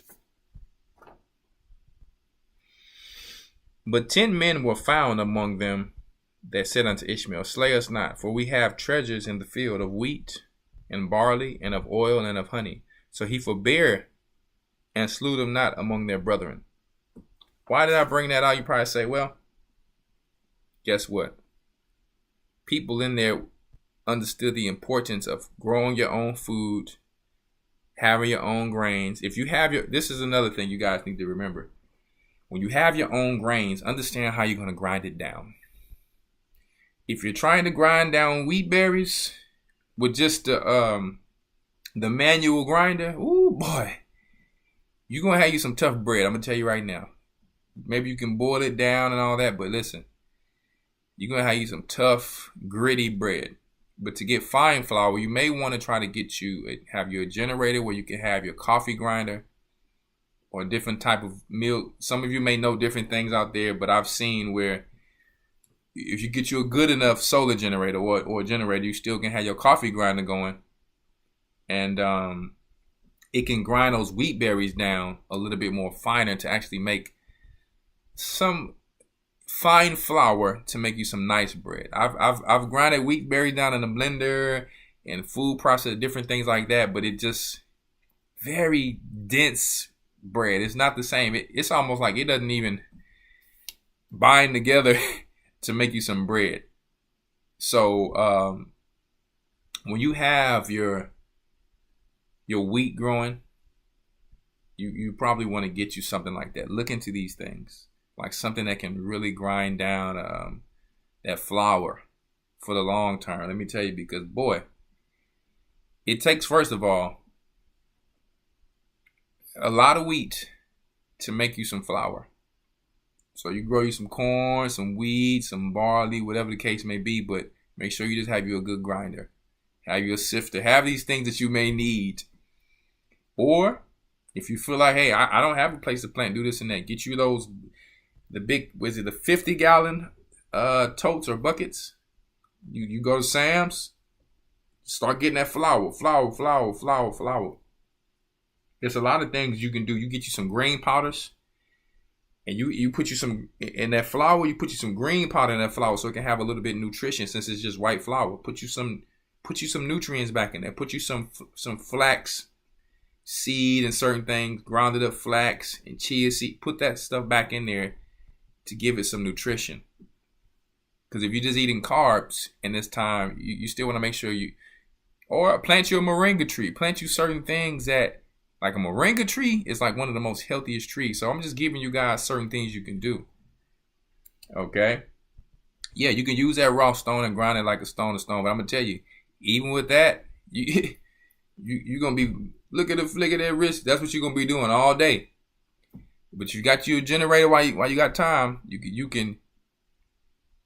There's one day we're going to have to use that in the wilderness for sure. But I'm saying if you can, get you something where you can plug it in and be able to have that grinder going. That's all I'm saying. Because I promise you right now, if you have not thought about some of these things, where you going to get your sweetener from? You got bees? Or do you have some of them plants from Stan? Stan got them sweet. He got the stevia plant. He got that South American sweet plant. And it tastes just like sugar. You grind that thing down. You can grind that probably inside of a pestle, more than pestle. But you just got to think about all these things. What am I going to use this oil or lotion? Do I have an olive tree? Do I know how to press olives? If I don't, do I have shea butter stored up or oil stored up? Oil lasts longer than what they're telling you. Do you have some of these things stored up? And don't panic. I'm just saying, this is the way we just have to think. Almonds for bread is great. There you go. But some people may either be allergic to certain nuts, or some of these things don't bind well, like coconut flour. Some of these things don't bind well. So use whatever you use for your family, but make sure whatever you want for your family that you have it. That's all I'm saying. Okay? Wow, Elder, you are so thoughtful. Can you make a list for us? Well, I can make a list one day soon. Okay, I actually have one of the sisters do it because, to help out so they can have their works. See? But I'm building my greenhouse so I can put my tropical trees in, so I can plant certain things I would like to plant. If the weather is so off and on, I can actually put an AC or a heater inside of that greenhouse and control the temperature. Have one greenhouse for probably the tropical trees or certain plants you still want to plant. You can do all of this stuff. And the greenhouse, don't think that it's expensive to do, to build, to construct. You get you some posts, you get you some pallets, or you make you a little frame with some 2x4s and things like that. You get you some cattle panel, get you some zip ties, some concrete. You go out there and do it just like me. Go out there and do it. It's Esau always on there. Husband and wife building a house out of pallets, building this, doing that. And then we ain't doing nothing but hoping. Right? I just seen obese Esau out there drilling, shallow wells, but they ain't got that clay soil. I'll tell you that. That's what the part they not telling you. They don't have that clay soil, but they dig in sandy soils, the shallow wells. And they're building homes. And I'm like, wow, these people actually get out here, obese and all, building and they get out there and do it. And they have money. So look how the Gentiles, they use wisdom. They have money, but they're still saving money to do a lot of these things. They get out there and do it. Study to show yourself improved. The Greeks seeketh wisdom. Jacob seeketh a sign. Jacob hoping. Jacob is hoping. Jacob seeketh a sign. Man, I wonder this is going to happen. Man, I hope this happened. Man, I hope this come through. The Gentiles just get out there and do it. I've been studying the Gentiles. I'm like, yeah. I'm watching how Esau war. I'm a war like Esau. That's why Kanye do. He's like, okay, I'm gonna be like Esau. White lives matter. He's using their own tactics against them. They getting angry now. They getting scared. Be wise as a serpent. The scripture is telling you to do the same thing. Be wise as a serpent. The serpent seed against the man child or the woman child. The scriptures told you a long time ago what to do.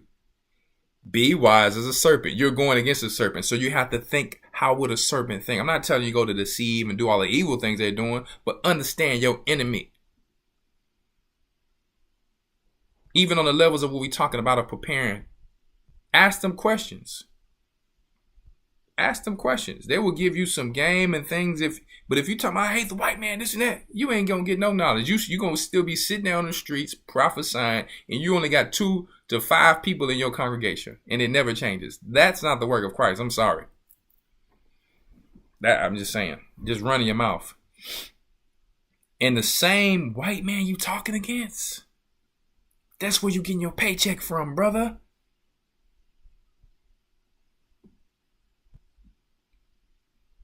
I'm just saying. I don't follow man. You asking master where you get that paycheck from. Straight up. But then you go on the streets and talk against them, and then you go, yeah, can I get that paycheck today? Be humble, man. Be humble and balanced life. We're in captivity right now. We're transitioning, guys. We're transitioning. Some people act like we're in the land of Israel, where people say we can't celebrate this unless we're in Israel and all this stuff.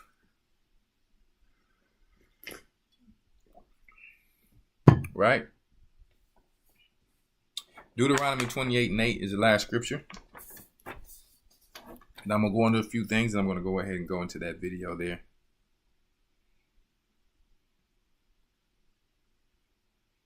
Okay. The Lord shall command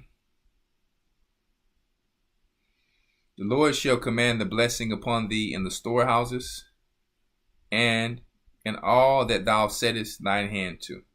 And he shall bless thee in the land which the Most High thy power giveth thee. Right?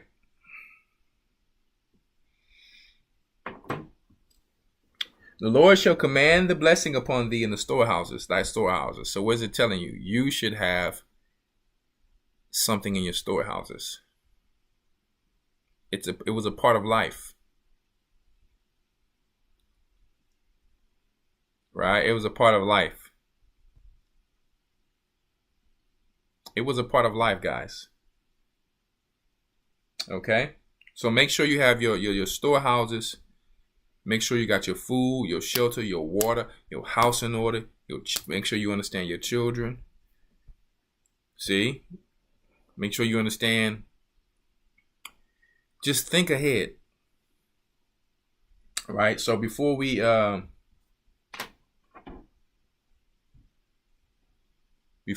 into the video, I'm waiting for the last part of the process, and sorry about that. It was, this internet here is just horrible right now. I still couldn't get my Starlink to work, so Lord have mercy. It's just crazy right now. So anyway, we want to give a few shout outs to some people who going to be sending me some of their clothing. So some of you who probably have sent some of your clothing, I did not get the chance to pick it up from my mailbox yet. Okay, from my PO box, but I really appreciate it, and I will be giving you guys a shout out very soon. Okay, so just keep in mind that I haven't forgot. Okay, and I'm gonna wear it on the show. I'm gonna let you know I'm gonna wear it on the show, right? Because our people is working hard and their talents out there to not just be talkers and do the best they can do with what the Most High have blessed them with, right? First, I want to give a shout out to Lion Born Fashion. Okay, Lion Born Fashion. Okay, so you can go to lionborntees.com. Okay, Judah Wear, Brewgy Boutique, and Brew Fitness. Okay, so also there was a gentleman, and there is a gentleman in my church named Richard Evans. For those of you who are in the Houston area, just pay attention really quick. His brother, I think, is getting ready to close down his shoe shop, but they're going to just open, I think they said, one more time because of whatever situations. But Finish, it's called Finish Strong Sports.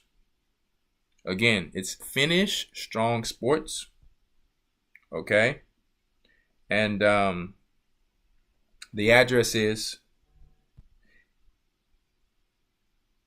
6426 Washington Avenue. I'm actually going to type the address in for them.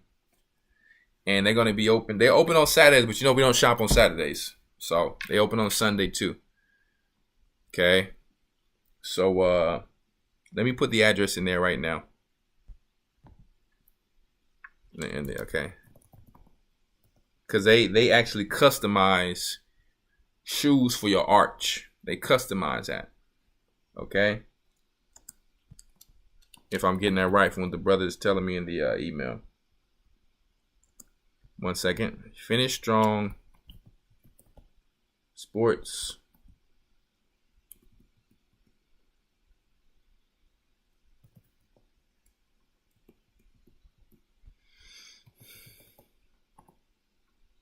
And put the address in there for you guys in the Houston area. 6426 Washington Avenue, Houston, 7777007. And you can actually, I think they have a website. I think it's finishstrongsports.com. Let me 1 moment. Let me see if I can let me double check just to make sure I'm correct here with everything. 1 moment. 1 moment here.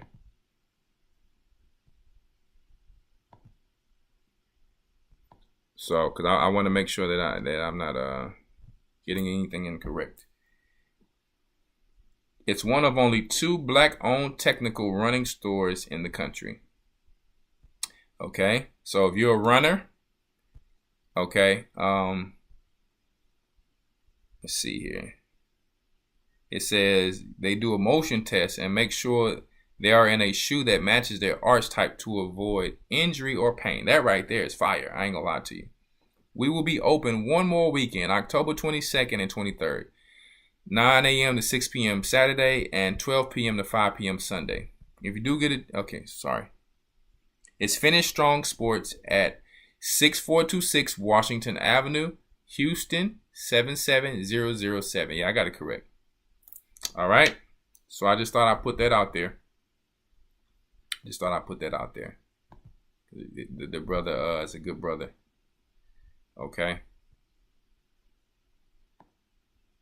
1 moment here.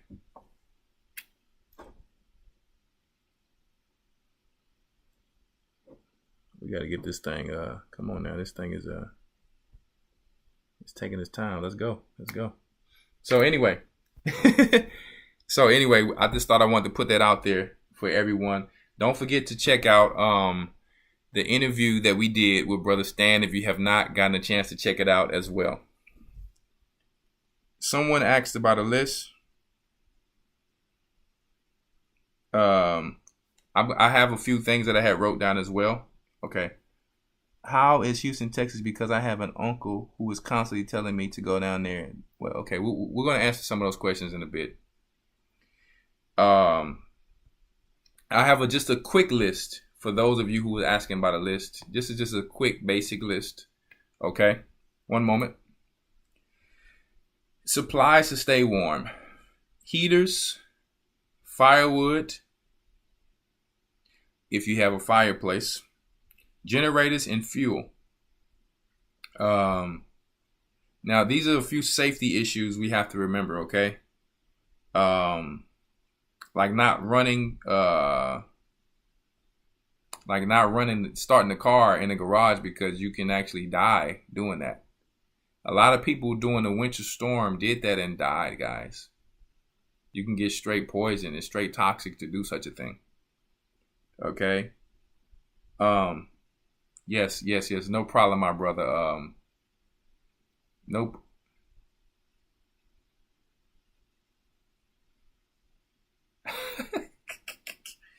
Oh my goodness.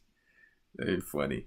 Anyway, yeah, you have to be careful with those fumes in the car. A lot of people died during the winter storm from doing that because they were trying to stay warm in their car. So please prepare and do whatever you need to do before this winter comes. Okay? Make sure you have a generator if possible. make sure your carbon monoxide detectors and fire detectors work properly. Because even though you have a fireplace, sometimes people still have had the problem of carbon monoxide going off in their houses. So just to be safe, if it's that bad, you may have to open the window, crack the window. But I would say just do the right thing the first time. Okay, by getting those detectors. Candles for light. That and you know, you got some Crisco candles that can burn for days, whether you know how to make them or you can buy them. Okay, water supplies for cooking and cleaning and bathing.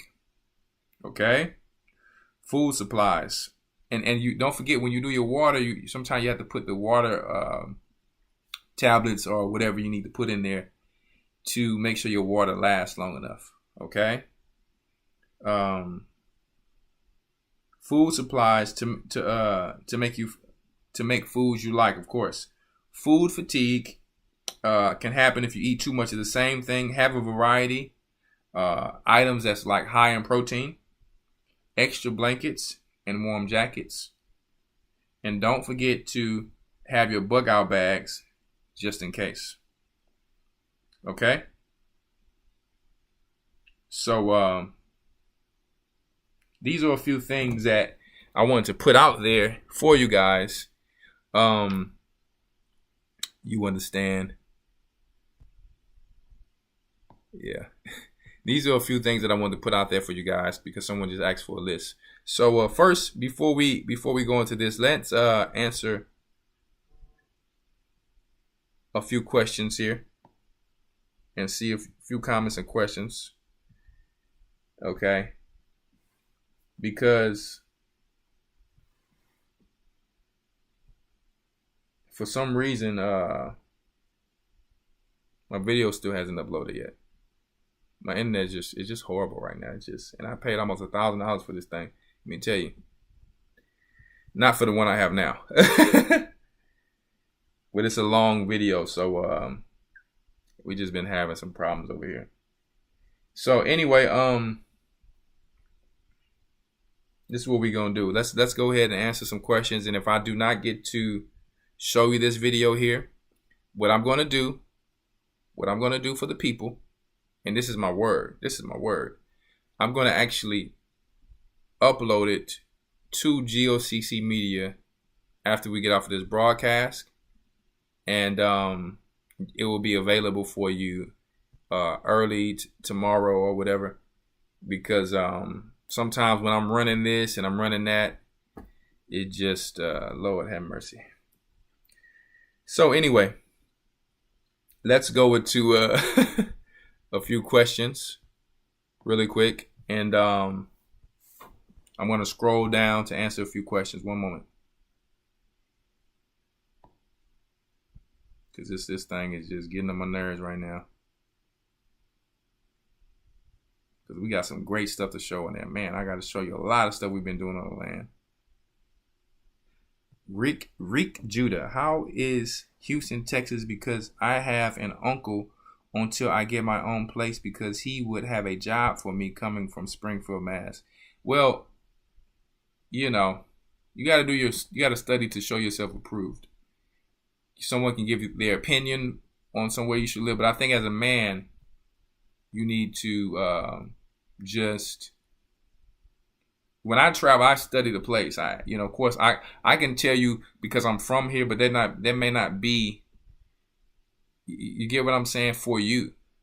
But if you know, I would just study to show yourself approved. I mean, I like it here, but I wouldn't just put it out there for someone who's not from here. You got in Houston, just like any other place, you got to know where to go and all that. Okay. So what is the best kind of generator to buy? I'll say this. If you can afford it, you first of all, you have to know how much does it take to power your house, or the most important things that are of dire necessity.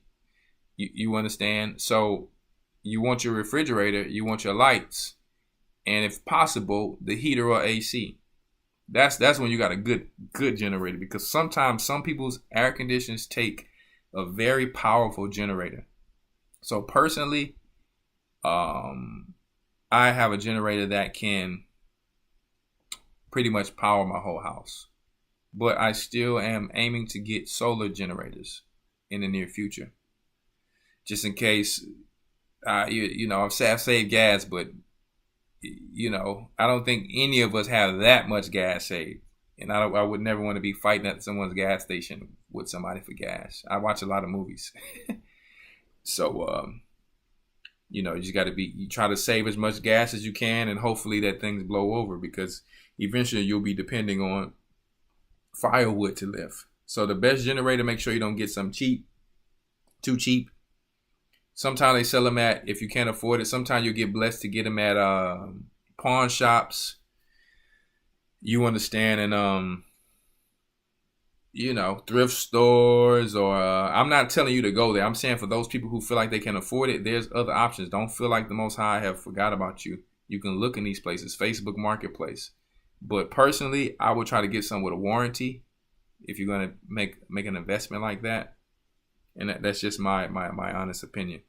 So you can ask the people, the experts there, what's probably the best generator for my type of situation. Tell them your situation, and don't just go for the cost. Also look up other generators for that same cost and that possibly can do the same thing, and ask around. Just do some research about them. Okay? Because there's a lot of good ones. I'm not going to lie to you. I have not found too many people with generators that's bad, but some of them, they have quieter ones. Some that don't make noise. If you have a water well, I'll say this though. If you have a water well, depending on the horsepower, your generator may not power your water well. So here in our land actually requires a generator for itself, and it needs a powerful generator. So we will have to have a generator for our water well and for our house. But I think the one I have can power my house and the water well.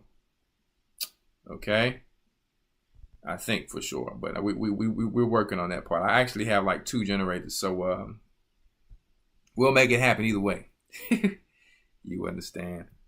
But we have some alternative options. You want to make sure you have some type of different water system. You all know you can use your gutters and and have the water running into the barrels.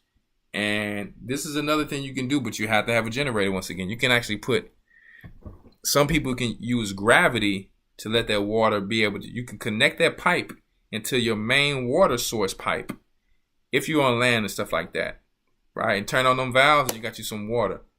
Some people feed it through gravity, or you can put a sump pump in there, and that sump pump will actually push that water through. Okay? There's different type of pumps and things you can use. And there's also actual water pumps specifically for that. There's different things, whatever you need to make it happen, okay? Let me ask some more questions here. I had to go down little by little. One moment. Let me see here. Let's see. We need battery banks in our basement to store solar energy. Yeah, there's a lot of different things you can do. Having solar lights is also a good thing. Some good ones. You know how you buy the cheap ones and then the little ones you stick in the ground, and then every year your kids kick them over, or they just go out. Get you some good ones. You get what you pay for.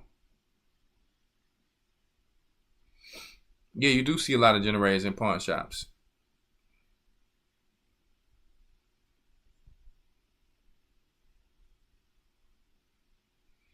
Mine is not unless I spend a couple thousand. Mine is not what, sister?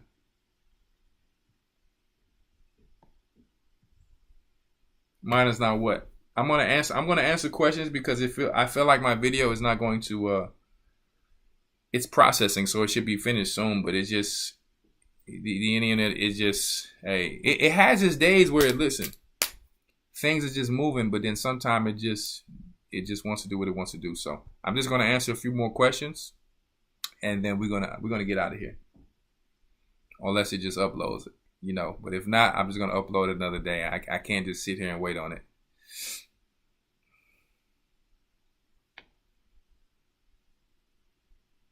You move to the country, boy. You got to listen. Let me tell you, The internet is crazy. So, and guess what? I'm not even worried about figuring it out because they're actually putting fiber optics on my street. So soon there's going to be some internet here. It's just a new land, new area.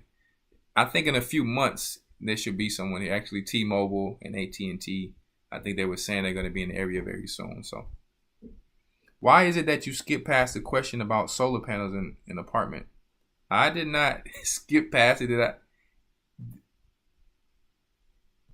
I'm sorry, Miss Lena Cooper. I didn't see it. What's the best type of solar panels for an apartment? I'm not the solar panel expert. That's a new area for me. And I'll say this. I have a solar battery right here. Let me see if I can get it. But this is not going to do much for you. I got a little solar battery right here. I use it a lot when I'm outside. It has a light on it. Let's see here. It has a little light on it. Okay. Oh, let me turn that thing off. It has a light on it. It has a input, different types of inputs on it, outputs, 2 USBs. This is just a small one. Fairly, I think I paid like $350 for it. This wasn't, it does what it needs to do. I take it camping with me. It can power many things, but it's not a bad one. I'll say that. But if you're thinking about powering your house with one of them, you better get a big one. I'm gonna tell you right now. So when I'm talking about a solar panel for an apartment, you're gonna need to put. I'm gonna be honest with you. You're gonna need to put in some money, but it depends on how much wattage your apartment takes. Just probably get on YouTube and watch a few videos, because if you listen to these solar people that come out there trying to tell you, hey, we're going around with this solar. Let me tell you, then you're going to get a bad deal. They're going to say you're going to save $2,000 one time. And you're going to still be paying the same bill like you're paying your electricity. The purpose of getting solar is so you don't have to pay a bill. So just think about it like that. But there are some good solar generators out there. And as far as solar panels are, they balance out a lot. But usually I've seen it for like $100 for a good solar panel. And I think the wattage is what, like is it 100-watt solar panel? I could be wrong. All right, let me go back up. Let me see here.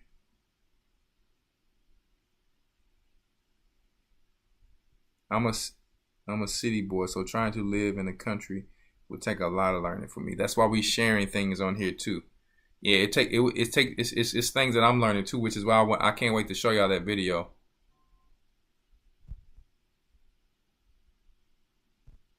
Okay, somebody sent me something here as far as the type of well, this is a type of solar panel I have. The same one. It's 320 watts, portable power station. This is just the one they sent me. Yeah, this is the same one I had. I thought it was something different. Yeah. Anyway. Yeah, you're going to learn a lot, though. What's his name? Rick Judah. That's what this thing is about. It's about stepping out on faith. Elder, I stay in Hawaii. If I need counseling, who can I get in contact with? I don't know if we have a church in Hawaii, but if you send, I tell you what, send me an email here, and then I will get a regional elder to see if we have someone in Hawaii. One moment. I'm gonna put my email out there. Okay, Elder Rawchaa at gmail.com. Are you in the church? Well, I guess you can let me know all that. If you're in the church or not. I mean, we're not just counseling people just because. Now, if you're trying to get in the truth or something like that, or you're in the truth, or you with the church, that's when we can do some counseling. But because we know all our people need counseling who ain't with some type of order or church. But just send an email there, and just put your information, what you're trying to get, and then we'll go from there, and I can send it to a regional elder. Bless you. It won't have a hookup for a refrigerator, but I think there's attachments you can purchase. Yeah, if you get one of the bigger, yeah, definitely. If you get one of the bigger, either gas generators or you get even a bigger solar generator, there's attachments you can put. Definitely. But I'll say, if you got a couple of these, boy, you can have a lot of stuff going on in a lot of different places. So having a lot of those, or just a big one, is, I mean, got you some extension cords, you're going to be working that thing. My friend purchased one for around $5K that powers his entire RV. Yeah, they'll power an entire RV, but they probably won't power a whole house. So, but it'll do great. So, and there's some videos where you can get something for around that price that can actually power your whole house. You just have to know how to put it together yourself. I found a really good one. I just hadn't done it myself, so I don't put things out I hadn't done myself yet. You know, I just don't do that. One thing about me, I would never do that. I would never be an expert at something that I'm new at. I'm gonna tell you, I'm trying this out just to see if it works. You could try it out. It's a DIY try. Right? Elder Rawchaa, big brother. I was a GNA and got injured helping a resident get out of the shower. Do you mean RNA? I have 3 budge discs and already had surgery prior to the injury. What herb can I use to help? Send an email to elderrawchaa@gmail.com. I've had me, you know, some, like I said, a few injuries too, but there's a few, I can only tell you what I pretty much took. Everyone's body is different, but, you know, I always say consult your doctor and see what they're saying. Now, if you feel like they're saying the wrong thing and you want to try, you know, what I took, hey, there is some things out there that do rejuvenate ligaments, tendons, and cartilage. Okay, I take some of that already. Actually, some of our collagen is one of them that I take, but I've been taking some stuff before that as well. To actually be able to sprint and run again fast, like, because I used to run track with the elite, so I just hated running just for no reason, but now I enjoy it. I'm like, hey, in these times I need to run and be able to chase somebody, because I'm one of the runners who just never got tired. If I want to catch you, I'm going to catch you. So I'm just trying to, most high willing, I can just get that back all the way. EcoFlow Delta Max could power a refrigerator for 11 hours. We have a Blue Yeti. We tried it out over Tabernacles, but definitely need a big one. See, with some of these things, man, you learn a lot.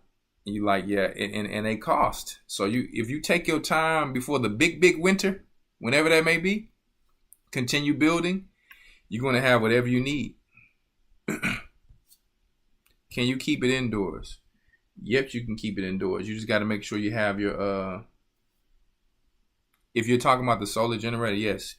You just got to make sure you have it plugged to the solar panels outside. Right?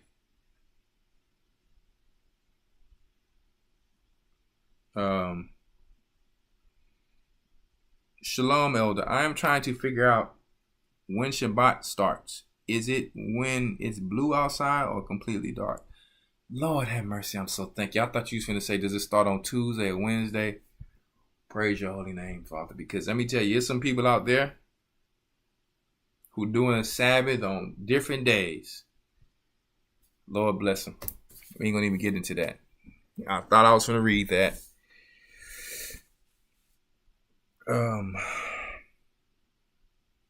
So, to answer your question, we can go to the scriptures.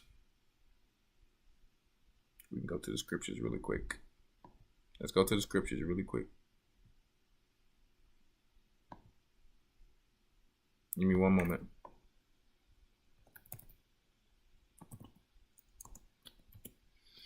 I'm gonna show you through the scriptures here, okay?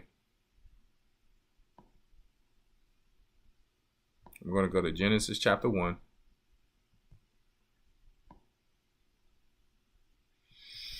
Genesis chapter 1. Let's just go to Genesis chapter 1, verse 1. In the beginning, the Most High created heaven and earth. So the Elohim, or the powers that be, created heaven and earth. The Most High, the Holy Spirit, and Christ. And the earth was, that's why you got to get in this academy. You probably need to really get in this academy if you're answering this question. And don't feel bad. That's not what I'm saying. It will really, really sharpen you and help you up, okay? Help you out. And the earth was without form and void. And darkness was upon the face of the deep. And the Spirit of the Most High moved upon the face of the waters. And the Most High said, let there be light. And there was light. And the Most High saw the light, that it was good, and divided the light from the darkness. And the Most High called the light day, and the darkness he called night. And the evening, so first he's saying evening, and the morning were the first day. So first there was darkness, and then he created light, right? So the evening is first, and then the light. So the darkness and then the light, excuse me. So the evening and then the morning was the first day. We're going to just leave it right there. Okay? So the Sabbath is going to start when it's Friday evening.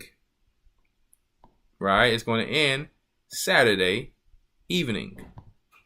Just as the scripture says. Believe on the scriptures as they are written. Okay? So I hope that helped you. Very simple. Make sure you get into that academy. That's why I play it in the beginning of this show. Okay?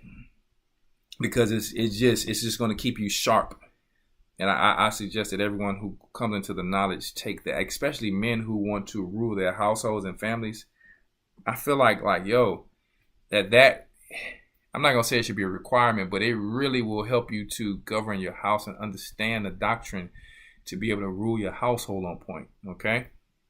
So the Sabbath and every day starts from evening. When the sun goes down, that's a new day. Okay? Evening to evening. All right? Like if you do a fast, the sun goes down, you start your fast. The next evening, you end your fast. If you're doing it for a whole day, whole 24 hours, okay?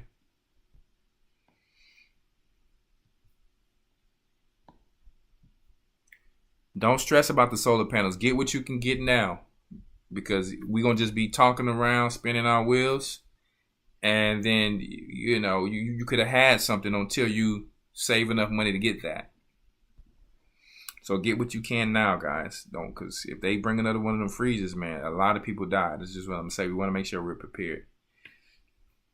I don't have solar panels, but I have everything else as sat as bug out bags and canning and mylar meals, frozen meals, doing now and growing my fruit and vegetables and dehydrating them.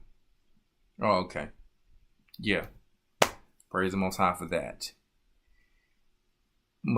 Massage's key diet. Oh, yeah. We ain't talking about that right now. I do a lot of dehydration in mylar bags. Things. Then I pack them in buckets and name the buckets. There you go. We're gonna have another version of that on here. Okay, we're gonna actually have another version of that on here, and have somebody come on here showing that. I think that's important. So I'm gonna answer questions for another 5 minutes, and then we're gonna go ahead and close out.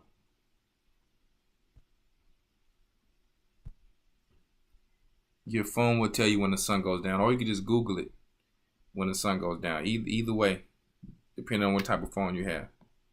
I am doing all of the above and wanted a view of elder for herbs that may help strengthen. But Khan, Sister Water. Khan, Sis Mona, me too, doing a lot of canning. For those of you who haven't seen our new gold line, let me show you guys a new gold line, by the way. Just so you guys know. For those who haven't seen it. Some of our key supplement customers.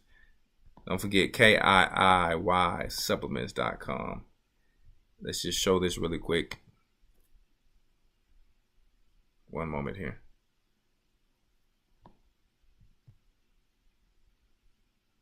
One moment, guys. Did you know that you can make a full-time income from YouTube without ever trying to grow your own channel? We don't want to hear that. We don't want to hear that. One moment, guys.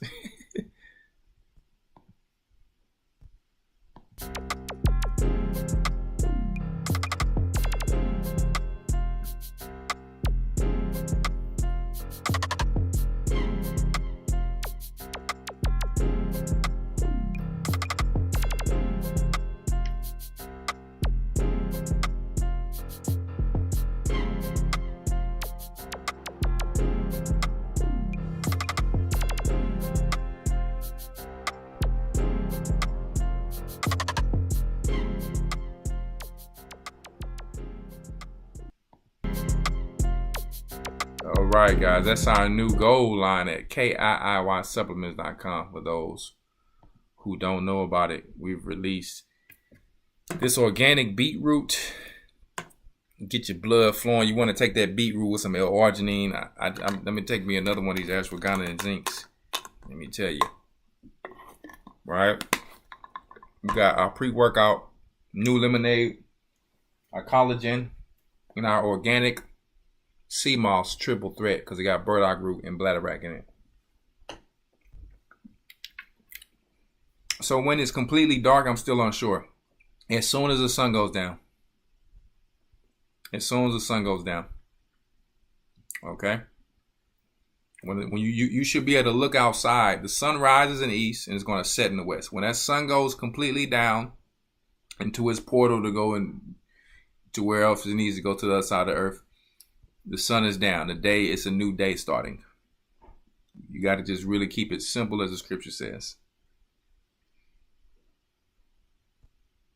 Okay, and just let them listen to the elders so they won't be confused, listening all over the place. That's how sometimes people get confused. I know y'all just trying to help. But y'all be going in that chat. Okay, so any more questions before we get up out of here? Don't forget, I'm gonna go ahead and upload that video. Look, just when I say I put it, Lord have mercy. Why I gotta do me like this? The boss High like, go ahead and show it. Oh my goodness. Boy, y'all pray for your elder with this internet, because that's one of the challenges of moving out to the country, at least here. The Starlink is only in certain areas, and you try to get that Starlink, and if it's not in your area, sometime it will malfunction and not work on you. That is like the most terrible thing. I'm paying for 2 internets at once right now, hoping one of them. Boy, what? It's crazy right now. You know, it is crazy right now. But now the thing want to finish, because sometimes when you do a long video. Because I am busy. I'm not going to lie to you guys. One moment. I'm going to go ahead and show y'all. I don't know if I'm going to show the whole thing, but we're going to show a lot of the things that we've been doing on land. Let's go ahead and, I tell you, boy, the Most High, like, go ahead and show that thing. Ooh, boy. One moment. Sometimes I just be out there having fun, too. I'm not gonna lie to you guys. Sometimes I just be out there having fun. I was out there breaking bricks and just having fun. You know why? Because this is the thing. This is the thing, guys. Like, one moment. Oh, I have to open it over here. Ooh. One moment here. This is the thing I was just finna say. Sometimes I'm out there having fun, because what I've learned is that when you actually are doing the work, and I learned this not just recently, I learned this over the years. When the scriptures tell us to keep your hands to the plow, like don't be afraid of working hard. Listen, when you're a gardener, guys, when you're a gardener, it's like you boxing. When you hitting that ground, the resistance on that ground. Sorry about that. the resistance on that ground, it keeps your hands strong, keeps your body strong. You getting exercise, you staying in shape, you doing back work, deadlifts, you doing squats, you doing isometric holds. It's like you doing all of these war things at the same time just from gardening.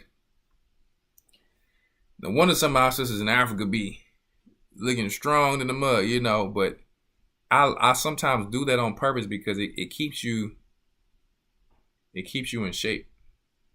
It says HD processing. Lord. So it's if it don't show as clear, forgive me, but one moment. I'm about to pull it up right now. You can watch it later in HD. One moment. Here it goes. It keeps your hand strong, boy. You used to if you're used to hitting that axe and stuff in the ground, let me tell you, you're gonna be strong. Is that the right one? Hold up. That's not what I wanted there. That's why. Now we right. Y'all ready?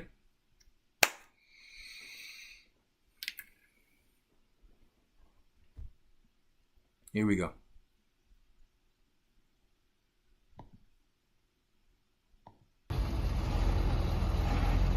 I'll give you guys some commentary as we go through.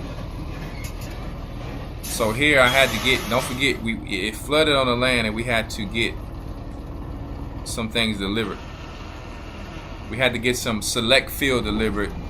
And this is, I thank my brother Richard Evans for supplying me with it. So as you see, I'm signing the receipt and they dumping my loads of dirt here. Here it is, guys. We're getting some of this good old select field so that the flood will not catch us off guard.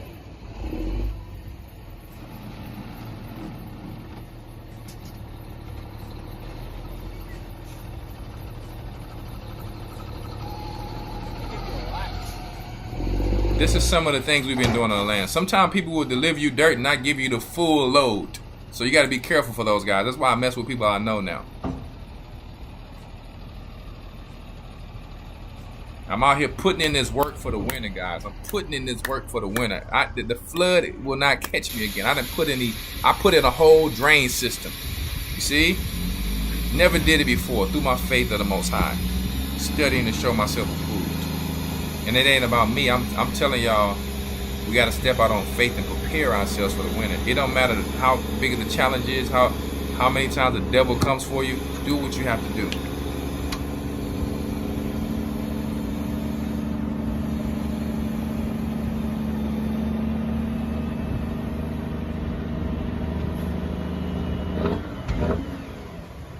It flooded all around here. When all that rain came, it flooded all around my shed and stuff. So I had to level that thing off.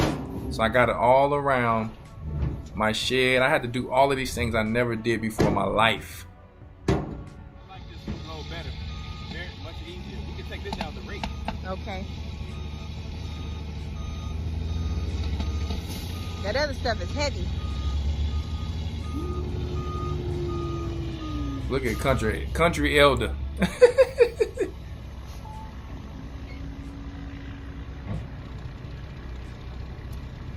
Not back a little more? No. Can you go back a little more?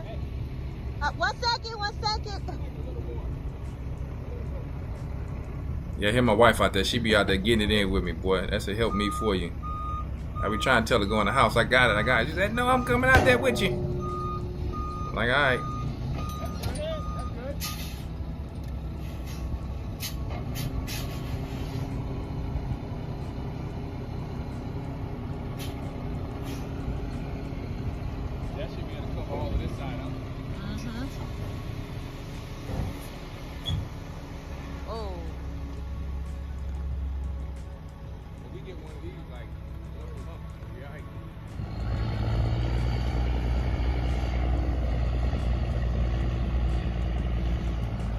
Y'all is funny. Somebody you look like you from the movie 300. Y'all is funny.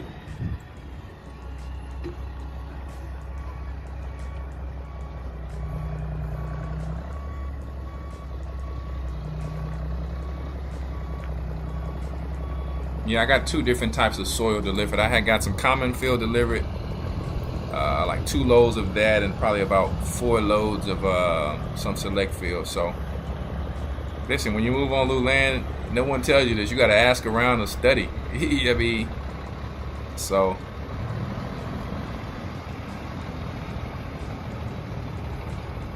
For some of you, this is probably a new experience too. So I just wanted to share this with you guys.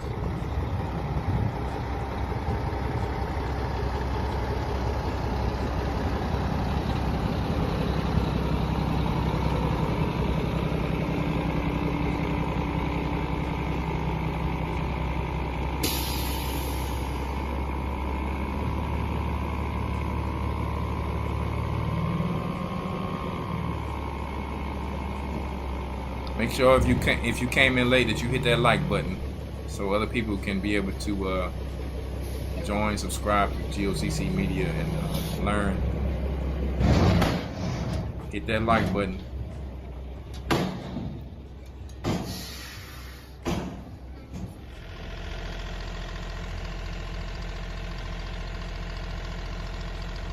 Here I go playing around. I'm like, hey, I'm gonna give me a little workout while I'm at it.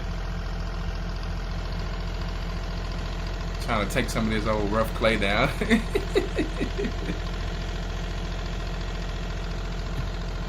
How's the workout?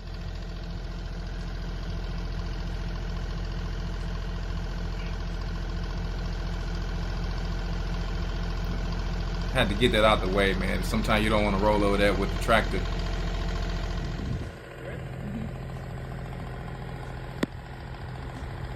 I'm just having fun here, guys. You know how they be at the gym hitting that tire. I'm just having fun, man.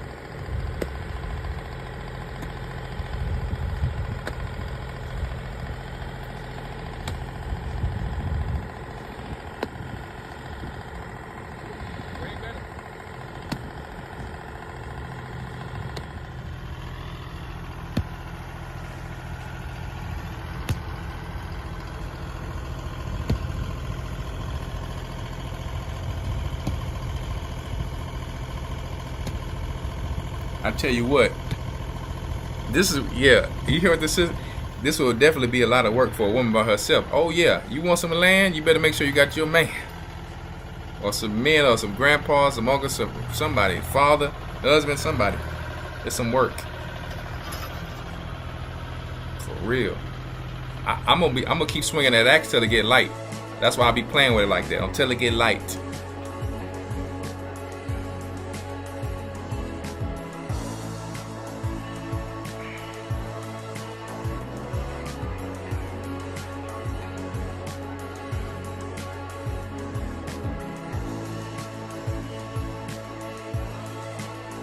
So here you see me, I'm actually covering the pipes that we put for our, for when it was flooding.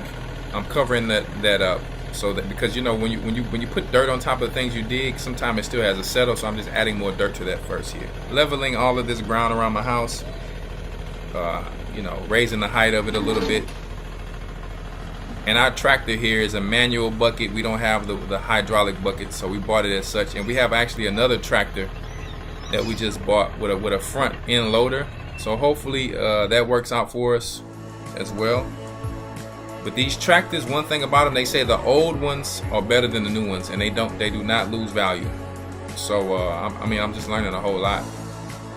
You know how much one of these wheels costs? One of these big wheels on the market for a wheel like that, still $900 to $1,000 just for the wheel. So when you roll down the country, you see people, you think they poor and all of that. Let me tell you, if they got a tractor, they got some of these riding lawnmowers that you go to Home Depot that's $3,000. Some of these people have put in work and money, guys, and they have a lot of things that's valuable. If a tractor wheel costs $1,000, let me tell you, boy, that's a great asset right there. Because if you lose your job, take that tractor and go do some work on somebody's land. You can make your little money back for it.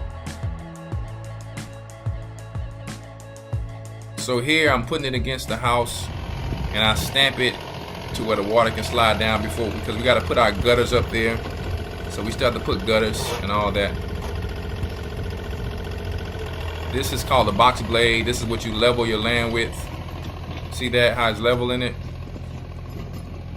Listen, this is my first time doing all of this.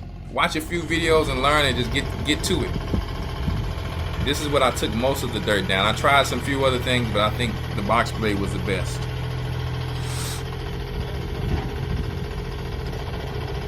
When somebody got stuck in the mud, this tractor pulls them right up out of there, guys. I'll tell you right now.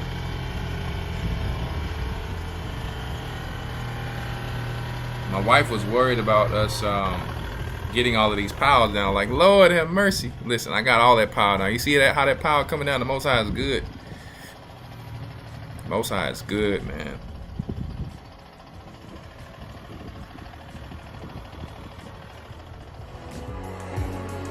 Somebody can come on this land and I can say, hey, and it's not about that, but it's like through the Most High, I built everything with my hands. I put this plumbing under there. I put, you know, you understand this drainage to go to my my ditch out there. Hey, it's been a challenge. It's been work, but it's all learned. Look how those piles coming down, guys.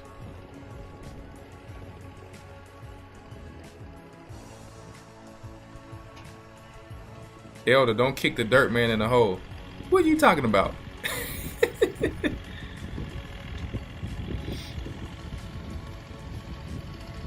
Look, we grinding, guys. We grinding before winter. This is winter preparation. I'm moving so fast because winter is coming.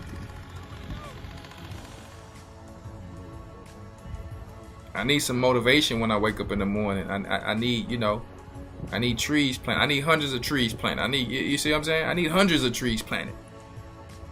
Not 2, not 3. I need hundreds.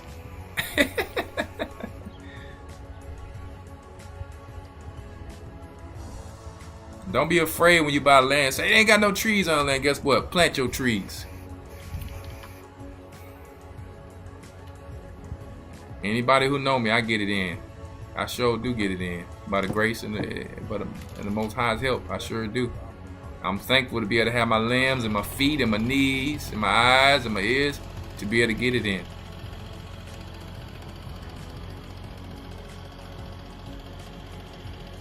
Yeah, I had to hire some people who wouldn't hold out on the dirt, because people don't be giving you the full load and you paying your money for it.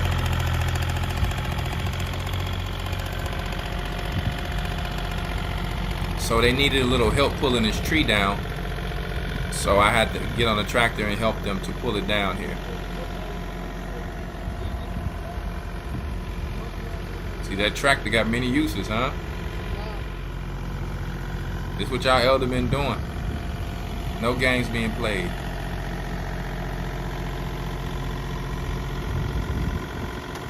All praises to the Most High God. Thank you for the compliments. All go to the Most High.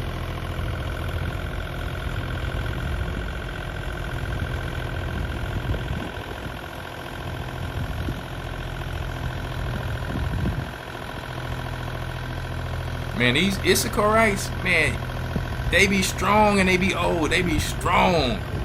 Let me tell you, boy.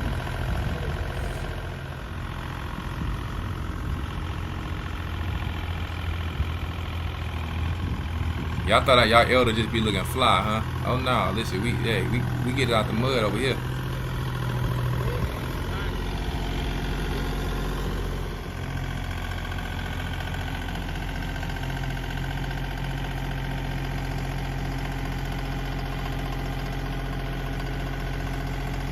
So what are we putting in here? We're putting in an oak tree.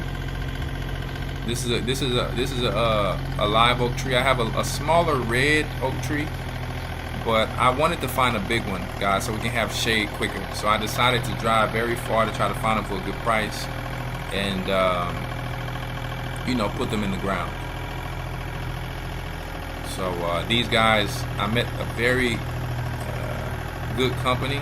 Had to drive far for it, but it was worth it. It's called Hidden, I think it's Hidden Nursery or Gardens or something.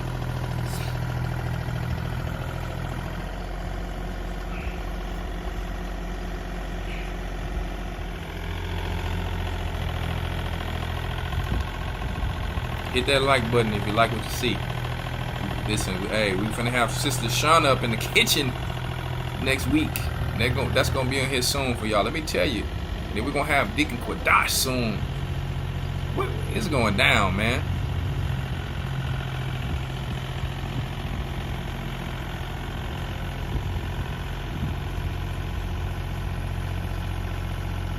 Where are the fruit trees? Well, we have to put our shade trees first.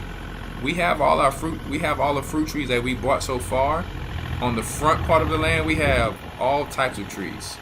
I showed you guys that. If you ever watch my bodybuilding page, we have many fruit trees on the front of our land, and we have fruit trees in front of our house too. I just was showing you guys the pine tree for the beautiful smell and the beautiful shade trees that I want to put in first. Okay. So if you're asking for fruit trees, you're asking the wrong person, because if you know me, I'm gonna have hundreds of fruit trees on here if it be the Most High's will. I want trees in my land. That's gonna be a food forest. Listen. Stop all of that. Just figure out and fix the problem. Just fix the problem. You can buy some land and get land for cheaper if you can't afford it, and put the trees in the ground. And they don't have to be small trees where you have to wait 10 years. Look at this tree. It looks like that tree is 10 plus years old. I think I'm gonna say what type of pine tree it is. I don't remember right now.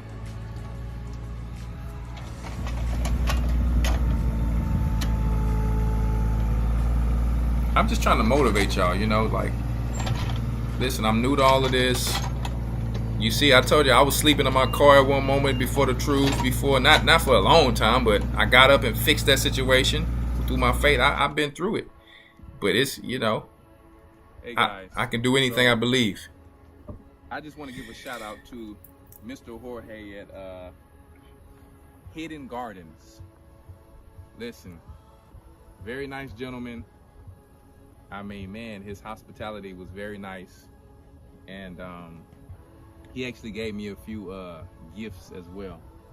So our great oxygen source, yes. Man, we both have a green thumb and just love gardening. So, like I said, once again, I hear a lot of people saying, I don't want to move on land without trees. Well, listen, it's a lot of trees that I have over there in my creek area. We can actually uproot them and put trees in this land. But the reason why I'm personally not really taking those, because I don't like the fact that they are not, used. The leaves are not there year round. In winter, they're away. It looks like the sticks. So personally, I didn't want that.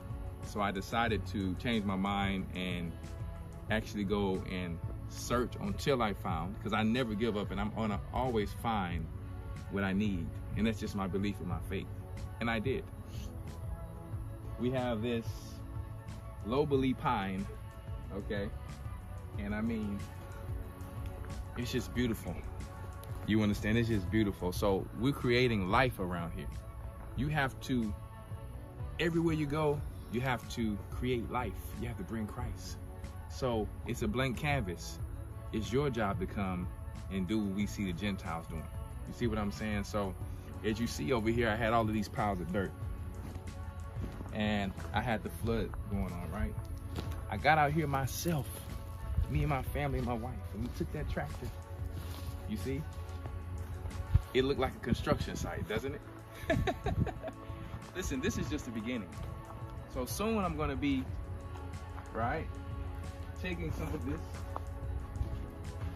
planting in this on the side of the house. You know how you put bushes and you put certain things? So this is what's going down. Don't forget, just earlier we had our sump pump for the flooding. So all around this site, you see, that's where the drain is, where that green pipe is coming out the ground. We're not done yet. We got to plant grass seeds, and you have to make these things. I don't like to wait 6 months to a year to do things. We get it done ASAP, if we can. And if we have to wait 6 months, you still make sure you write it down and follow it. But back to the trees. I'm just saying, we got to put the works in. And you don't have to do everything alone, right? So anyway, we got a lot of brothers and sisters who are always saying, can I come help on the highest ranch? And soon I will let them. So Just imagine how hard I work with just me and my little family if I allow people to come and help. You get a lot more done. So anyway, let's go here. Well, first, just look at the majesty of the creation of the Most High. Look how tall this tree is. This tree is like, how high you think that is? 30 feet? That's like, wow, that's like almost 20 feet high, I think. I don't know. Let's go over here to this nice oak. It's a car, man. They came out here and did that maple tree. We have a maple tree in our backyard. Listen, I used to have a food forest already in Egypt. I'm not saying this to put it out there. You know, I had a big garden in Europe, so I just came back and I'm just doing the same thing again. She is very hot out here. Some of the beautiful. No matter where you go, the Most High will be with you. You don't just have for yourself. You're supposed to be men like Abraham, hospitable. Fill them and supply them with dates, grapes, you know, nice cold water, whatever they may have needed, apples, right? They tore that thing up. And check it out. These brothers took their small excavator and planted this beautiful oak.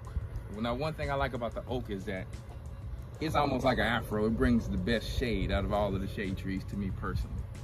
I personally wouldn't want some type of tree that they were using during the times of slavery. What do you call those trees? The willows, because it's just creepy to me. It just reminds me of, I want something that reminds me of life. So anyway, look at that. This oak tree is going to take off like crazy. It has a nice thick trunk. The root ball is just as what you see. The root ball was huge. The root ball was huge. And this here is called a live oak. This is a live oak here. This was, let's see. This was, I think this one was like, oh. I just know this gallon was like, what, 500 gallons? This was a huge tree. I mean, the pot size is just as big as the circumference that you see here, right? So I'm very happy. This will not be the only one I'll be putting here, but mostly I want to supply my land with fruit trees more than anything, because we want a food for it. So we have a small little oak that we have that we're going to show here before we go to our guava tree that we put in. And I put this over here because this is actually my leaching field, and this tree is not an edible tree. So as this water comes from the septic, guess what? It will actually nurture and supply this tree with what it needs. This is a red oak here. I don't remember the exact species, but this is one of the red oaks here, and it's one of the fastest growing of the oak trees. It's a small one, so we're gonna give this one time to grow, but I probably, to be honest with you, I probably won't be buying any more this size. I mean, I'm so excited to you know, just to buy the big trees that's already growing. But there's nothing wrong with putting a bunch of these and letting them take off, because they will take off fast, but I'm still thankful for that one. But after I seen that one, I'm like, hold up, let me do some more research and see what I can find here. Here we have over here our nice crabapple tree. This is a flowering tree. This is also in the leaching field section, where I will not be consuming this tree, just using it for shading, and it will be able to grow very fast. And because it's in the leaching field, guess what? It will also supply this tree with some fertilizer. As you see, how beautiful this tree leaching field. It's already supplying us with beautiful. It's from the septic, flowers. guys. Your sewage system. So as this tree grows and gets bigger, this tree will be having beautiful flowers coming out of it, right? So anyway, let's go over here to our guava tree. Man, it's gonna be look, when I see the signs of it doing that, I already know that it's on its way. Look, we have all these new flowers coming in. You're probably like, what did you put in there, Elder, to fertilize it? Well, on all of these trees that I actually put frozen fish to break down and to feed this soil and to give it some of the microbes that it needs. Some of the worms are gonna come up to eat that fish. You understand? And I'm also going to put some fertilizers, some organic fertilizer that they have to store. But as you see, my method does work. So you can actually use what you have. Not only do we have fish there, we have some actual fresh grass clippings that we had put down with some carbon to help to keep it warm in the wintertime, right? So, man, you walk over here and it just looks beautiful already. You can feel the feeling. In the morning when the sprinklers go off, when I soon put sprinklers, you're gonna be able to smell the pine. I'm gonna put the herbs. I remember I had the jasmine flowers when I lived in Africa. I would walk outside and I would smell the mint and the thyme and the basil every time the sprinklers went on. When it was dawning or it was in the morning, you smell that beautiful smell. So that's what this is all about. It gives you joy.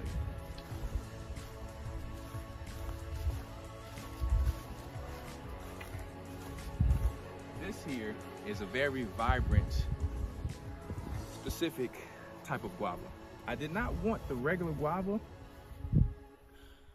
and it's not that I won't get a regular guava, but I personally am gonna have to do some more research on what type of regular green guava I'm gonna get, because sometimes guava to me tastes like, I don't want to use the wrong word, it just does not taste good. You have to get a certain guava. This guava here, if I can remember, is a pink one or a red one.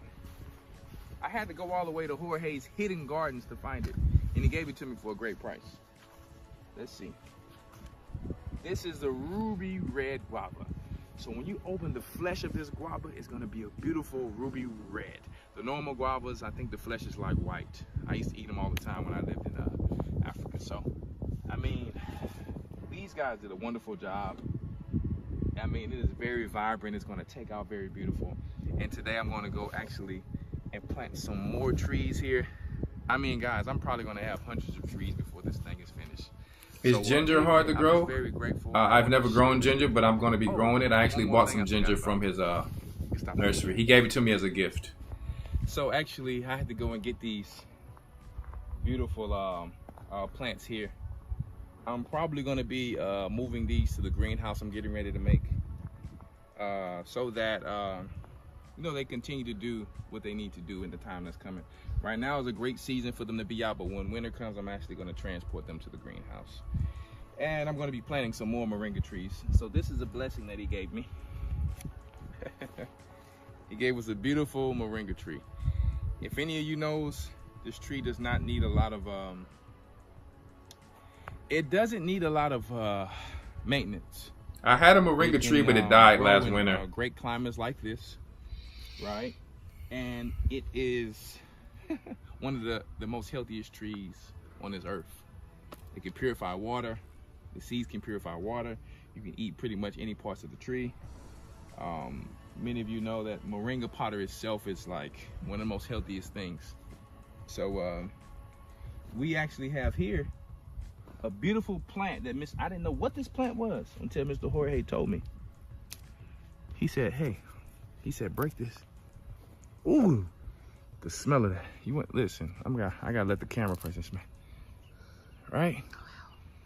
Beautiful. That's ginger. This is a ginger plant. I said, man, he had a big old pot of ginger. And I said, man, I need to get some of that. He ended up giving me this for free. So guess what? I'm gonna make sure to do my best to take care of this and add some of Brother Stan's plants. Oh man, we're gonna be in the game. So I'm gonna put that there. And I just wanted to show you guys and share with you and motivate you. Just because something is what it is, you've been given the power, the mind, and the Spirit of Christ and the Holy Spirit to be able to, no matter where you go on the earth, to create, to dominate, to motivate, right? To exhortate. So I've done it in Africa, I had a beautiful garden, right? I've done it in Europe, I had a beautiful garden. Back in Babylon, until we have to leave, I have food for me and my family. You can take these and boil them into a tea. And you can wear wigs if you want to. That's up to you, sister. Let me tell you. You do what you're going to do in your own household. That's all I'm going to say. You know, if you got a skin condition, I mean, can't nobody speak on you with that. I mean, we got head covers, head scarves, or if you want to wear a wig, that's personally on you. Had to come in here. When you really put other people's hair in your head, though, you got to be last careful minute, about and, that. So, just but got that's some on new you. chickens, got I'm about not gonna 12 judge you. chickens, got two Do- roosters. you know. They were fighting like crazy. You know, I'm against animal cruelty, so but I fixed the situation, and you can easily fix the situation with something you have lying around the house. This is totally. I'm still cool. fixing my chicken coop after all the rain. Basic pallets. Trying to do everything at one time. It's rough, guys. So Basic structure with some basic screws just to keep it strong. All of this you see here may look to you like nothing, but as I continue to add more and more wood chips, you know, food waste, this is going to be crazy fertilizer for next spring. I mean, my garden's going to be banging next spring. You got the chicken manure.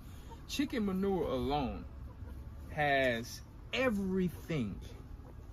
It's a complete fertilizer. Everything you need is in there, but you can't give it to your plants right away unless you put it in water. So sometimes I may come out here and put it in water, but really we just moved here. All of this is carbon, this nitrogen is going to break down into great fertilizer, most high willing, next year. I got two beautiful roosters. If you want to take a look here. This one, he reminded me of one of the founding forefathers, walking around with that little fat chest, trying to act all hard. But you know, he's so cool because the ladies be feeding him. Then we have, you know, the white chicken, which I thought was still very beautiful and different than the rest that I have because I wanted a variety. And he got his eye blooded yesterday from our black chicken that we got from the north side. So we got this black chicken from the north side, and we got this white chicken from the south side, and they was going at it. And our black chicken you see there, he never crowed. I mean, he crowed, but it was very light until these other roosters got in here. He's walking around here now. He didn't put the hands on the white chicken. And let me tell you, we was afraid that this chicken wasn't gonna live. We didn't want them to fight to the death, so we had to give them their time to smell each other, to get to know each other. We called our friend Shauna and her husband. Even though we knew what to do, my wife called them. She was nervous I wasn't around. We already planned to kind of make a partition. It's gonna be a better one than this, of course, for our baby chickens or whatever. But yeah, so we have this, guys. It's coming all the way from here. Check it out. So we have it coming. We put their little water bin thing on a pallet because they kept putting wood chips in it. So we got it coming all the way in here because I still have to finish this chicken coop off. It's not finished yet. All the rain that came, I was not able to finish it. But this is their little side right now. Okay. And I had them stuck right here until I was able to come out from all my hard work yesterday. They can come out here onto their little side, and then these chickens over here can come out to their little side. Right? So, listen, I got a lot of cleaning up to do in here, a lot of painting to do, a lot of finishing touch-ups. But it's working out. Even if you left it like this thing gonna last you years, trust me. But I've always planned to get some better nesting boxes. Everything was temporary after all the rain. So just thought I'd show you guys what you can do if you have roosters fighting. And if after a while they still fight, you either gonna have to make the choice to get rid of one or let the dominant rooster prove who he is, and the other one just gonna be walking around like bowing down, no different than they do in the animal kingdom. It's just what it is, guys. So but let it be known that there are roosters who dwell together. I have two roosters who have been dwelling together before I even bought these other two roosters. I just wanted to have a variety of chickens. And I really leave the door open a lot. I'm gonna put a door on here, but I leave it open so they can go out and get grass and roam for free. And any hawk that comes around here, these roosters are bigger than a hawk. So that hawk ain't gonna stand a chance. Trust me, these roosters' beaks is sharp and their claws is also sharp. Their talons or whatever. So anyway, they're doing much better. They were just hiding and I'm like, y'all need some sun. So they doing all right now. They eating all the arthropods, all the bugs. Ticks eat, they eat ticks and fleas. They eat it all. They clean up your land. So there you go. some wood chips. We covered up the plants and the cardboard. So here we're planting our fruit trees that were in the back of our house. We already have like, I think like almost 20 fruit trees on the front of our property, but you know, we're also adding some all around our house now and in the near future. It's a pomegranate you see there. I got a few pomegranates, figs, all different type of stuff. Work. That's all we do is work.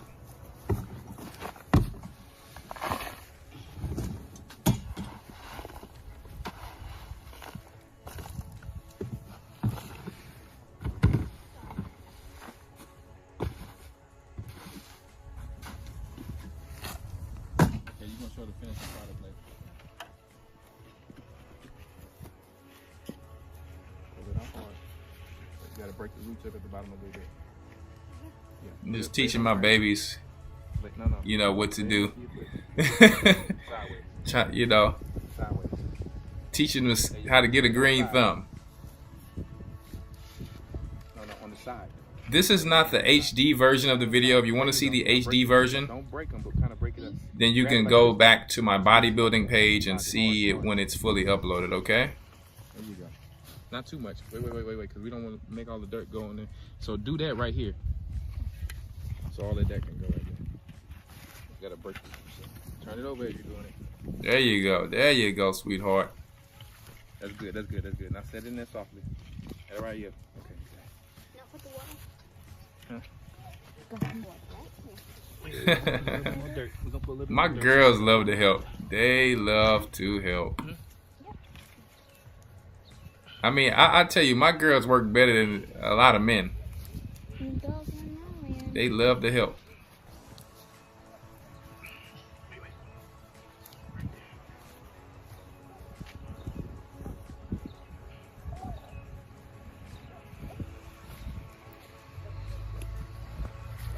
Teaching your children what to do so they could, you know, carry it on.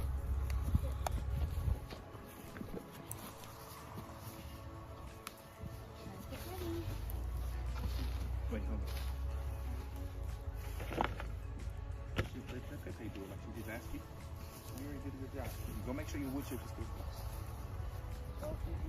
No, just make sure they still fixed. Around your thing. Yeah, you can go get some more wood chips. Yeah, go with your chips. So all of this fresh grass that you tear up, it turns into nitrogen. And you have your carbon and wood chips. It helps to heat the pile up. Keep that pile warm for wintertime. Put fresh food scraps in there, fertilizer, whatever you want to put. The most important thing, get that stuff in the ground. That's an olive tree right there. We got a few olive trees we put in the ground, pomegranate. I mean, man, we had a lot of stuff. So y'all just seen we went from the oak tree and the pine tree to the fruit trees the next day. We just keep it moving.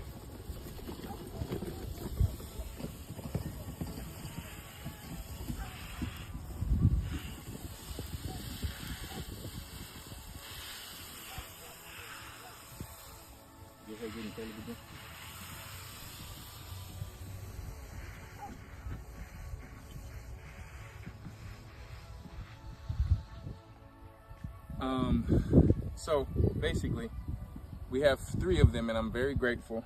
Ooh, look at Elder got dirty, boy. It's not the first tree I've ever propagated, but I feel like air layering, to me personally, is the best way to propagate, only because you're cloning the exact genetics of this tree. So if this is a strong tree, you're going to get exactly a strong tree. Not only that, you're going to be able to bear fruit in that same year. So how great is that? So, and Sparta, y'all is funny. Is a very easy tree to propagate, only because to me it kind of grows like a vine to a certain degree until it grows into a tree. So that's all I have, guys. Just want to share that with you. Give it a try sometime. So here we actually propagated. So really quick, it's getting ready to be a 90% chance and cloned a part of the tree. Our air layering worked. So I just pretty much measured what I need to do until the rain stops. And I had to come out here because I didn't expect any rain anytime soon to put rocks around my drain. Even if you want to get a close in on it, even if rocks was was to get on your drain, the water still is going to go down. My most important thing is to keep this dirt from around here going in there. So as you see what we did, we're going to make it nice and even better after. We just put landscape fabric around, keep the weeds from around it, right? And we lay rocks around it. So if the water comes up and tries to flood as it did before, it will now have a place to go, travel to this drain, right? And if the water tries to come up there, go in there, go all the way around to the sump pump, and it's going to bring it into the creek. Peace and blessings.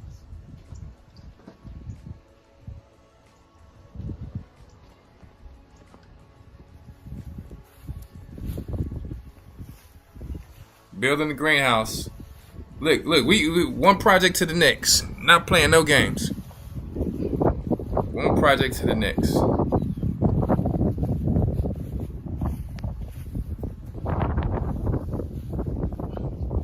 All in a matter of a week, I did this. So that's what we have so far, guys. Okay. That's what we have so far. All in a matter of a week, I did that. Boy, it was some work, I'll tell you right now. So, you know, that's what we had to show you guys. Like I said, I didn't get to put everything in the video. It was kind of like, it was a lot. Had to rush and edit, you understand. So sometimes, you know, it is what it is. But I didn't get to put the part in there where I showed you guys where you take the bark off of your tree, for instance. Do I have my knife on me? You take the bark off of your tree. You shave the bark off of your tree. Okay, till you see the part that's green or whatever. And you put you some root hormone around it. What is that? That's not it. You put you some root hormone around it, or some aloe vera or some onion or something like that during the growing seasons, like the beginning of fall or the beginning of spring. You put you some soil around it, whether it's clay, the sand, whatever, it don't matter. You wrap that thing either with the things they sell on Amazon, where you can just, you know, screw the soil in there, or you do old school. You take it some dark plastic, wrap it around there, or some foil, and guess what? You wait a few weeks, and it should have roots. Some of them take roots, sometimes they don't. But these mulberry trees that I had, I was able to bless my neighbor. I was able to bless my neighbor, okay, who lives on the land with us in our church with one of those trees, and for ourselves. And they will grow fruit in the same year. See, this is the thing. We don't have much time, so there's no need to be buying some trees that's going to grow in 10 years. No, I need to buy something that's going to grow soon, to feed me soon.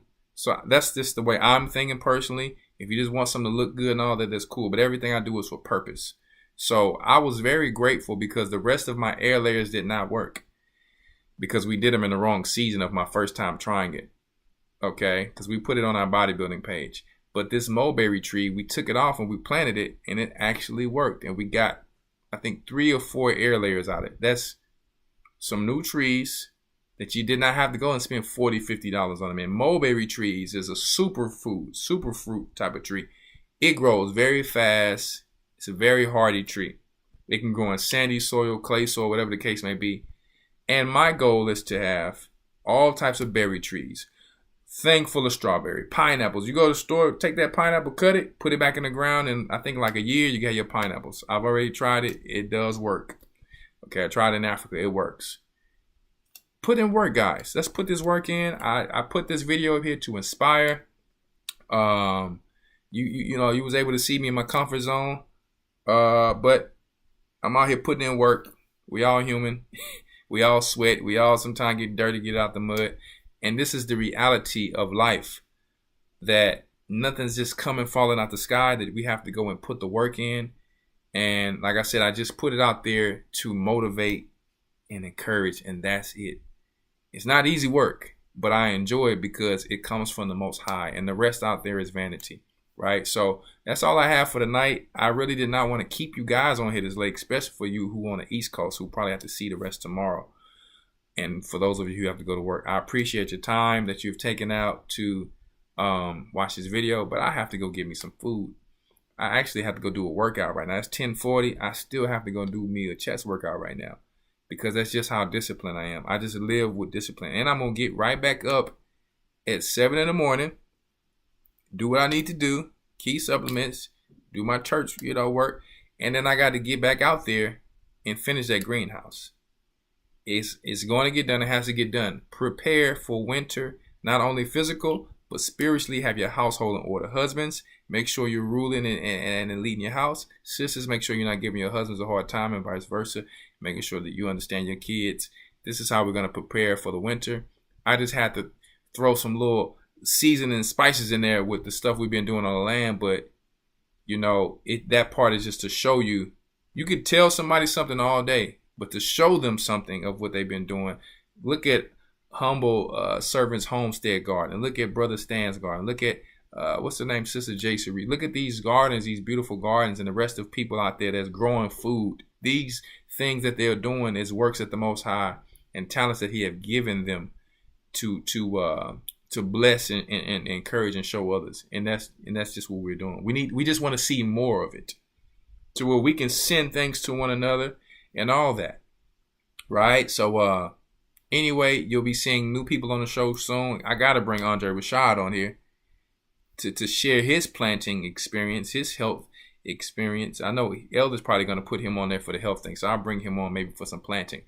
Like I said, I'm going to have some cooking stuff coming on soon. The music is coming in the near future. You understand? So I can't put it on here right now, but it's coming. When it comes, it's coming. So be ready for that because let me tell you, when it comes, it's coming.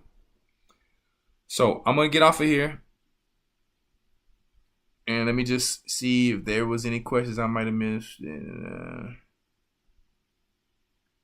I thank you guys. There you go, Cambian Layer. There you go. There you go. That's what it is. I like to just simplify it for people. So I don't like to be too intellectual. Sometimes I like to condescend so that new people who may not have a green thumb, but who may have a yellow thumb, you understand, want to learn. Bless you guys. If you want any supplements, go to KIIYsupplements.com. If you want to get the Hebrew Academy, make sure you go and check it out. Okay. And you understand. Don't forget to check out the show tomorrow that Elder's going to do. Fridays, your Sabbath, listen to your elders and your deacons. Kids, listen to your mama and your daddy. Honor thy mother and thy father. And let's get the kingdom. All right? So I'm out. I got to play that song when we listen. I love that song that Elder did. Boy, that Elder's album is jamming. Period. Let me see if I got it up here though. Let me see if I got it up here. Because Elder's, listen. His stuff is straight jamming. And I had to play it because I have some people talking about, why are you playing that song? Why would you even ask me a question like that? Why would you even ask me a question like that? I don't get. I just don't get it. So, because it's called A Slave Journey, it's a beautiful song. Okay? So, anyway, shalom everybody. Peace and blessings to you all. Okay? Peace and blessings to you all.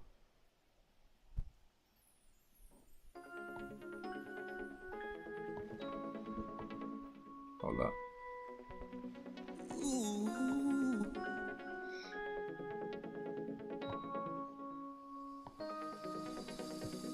Shalom, everybody.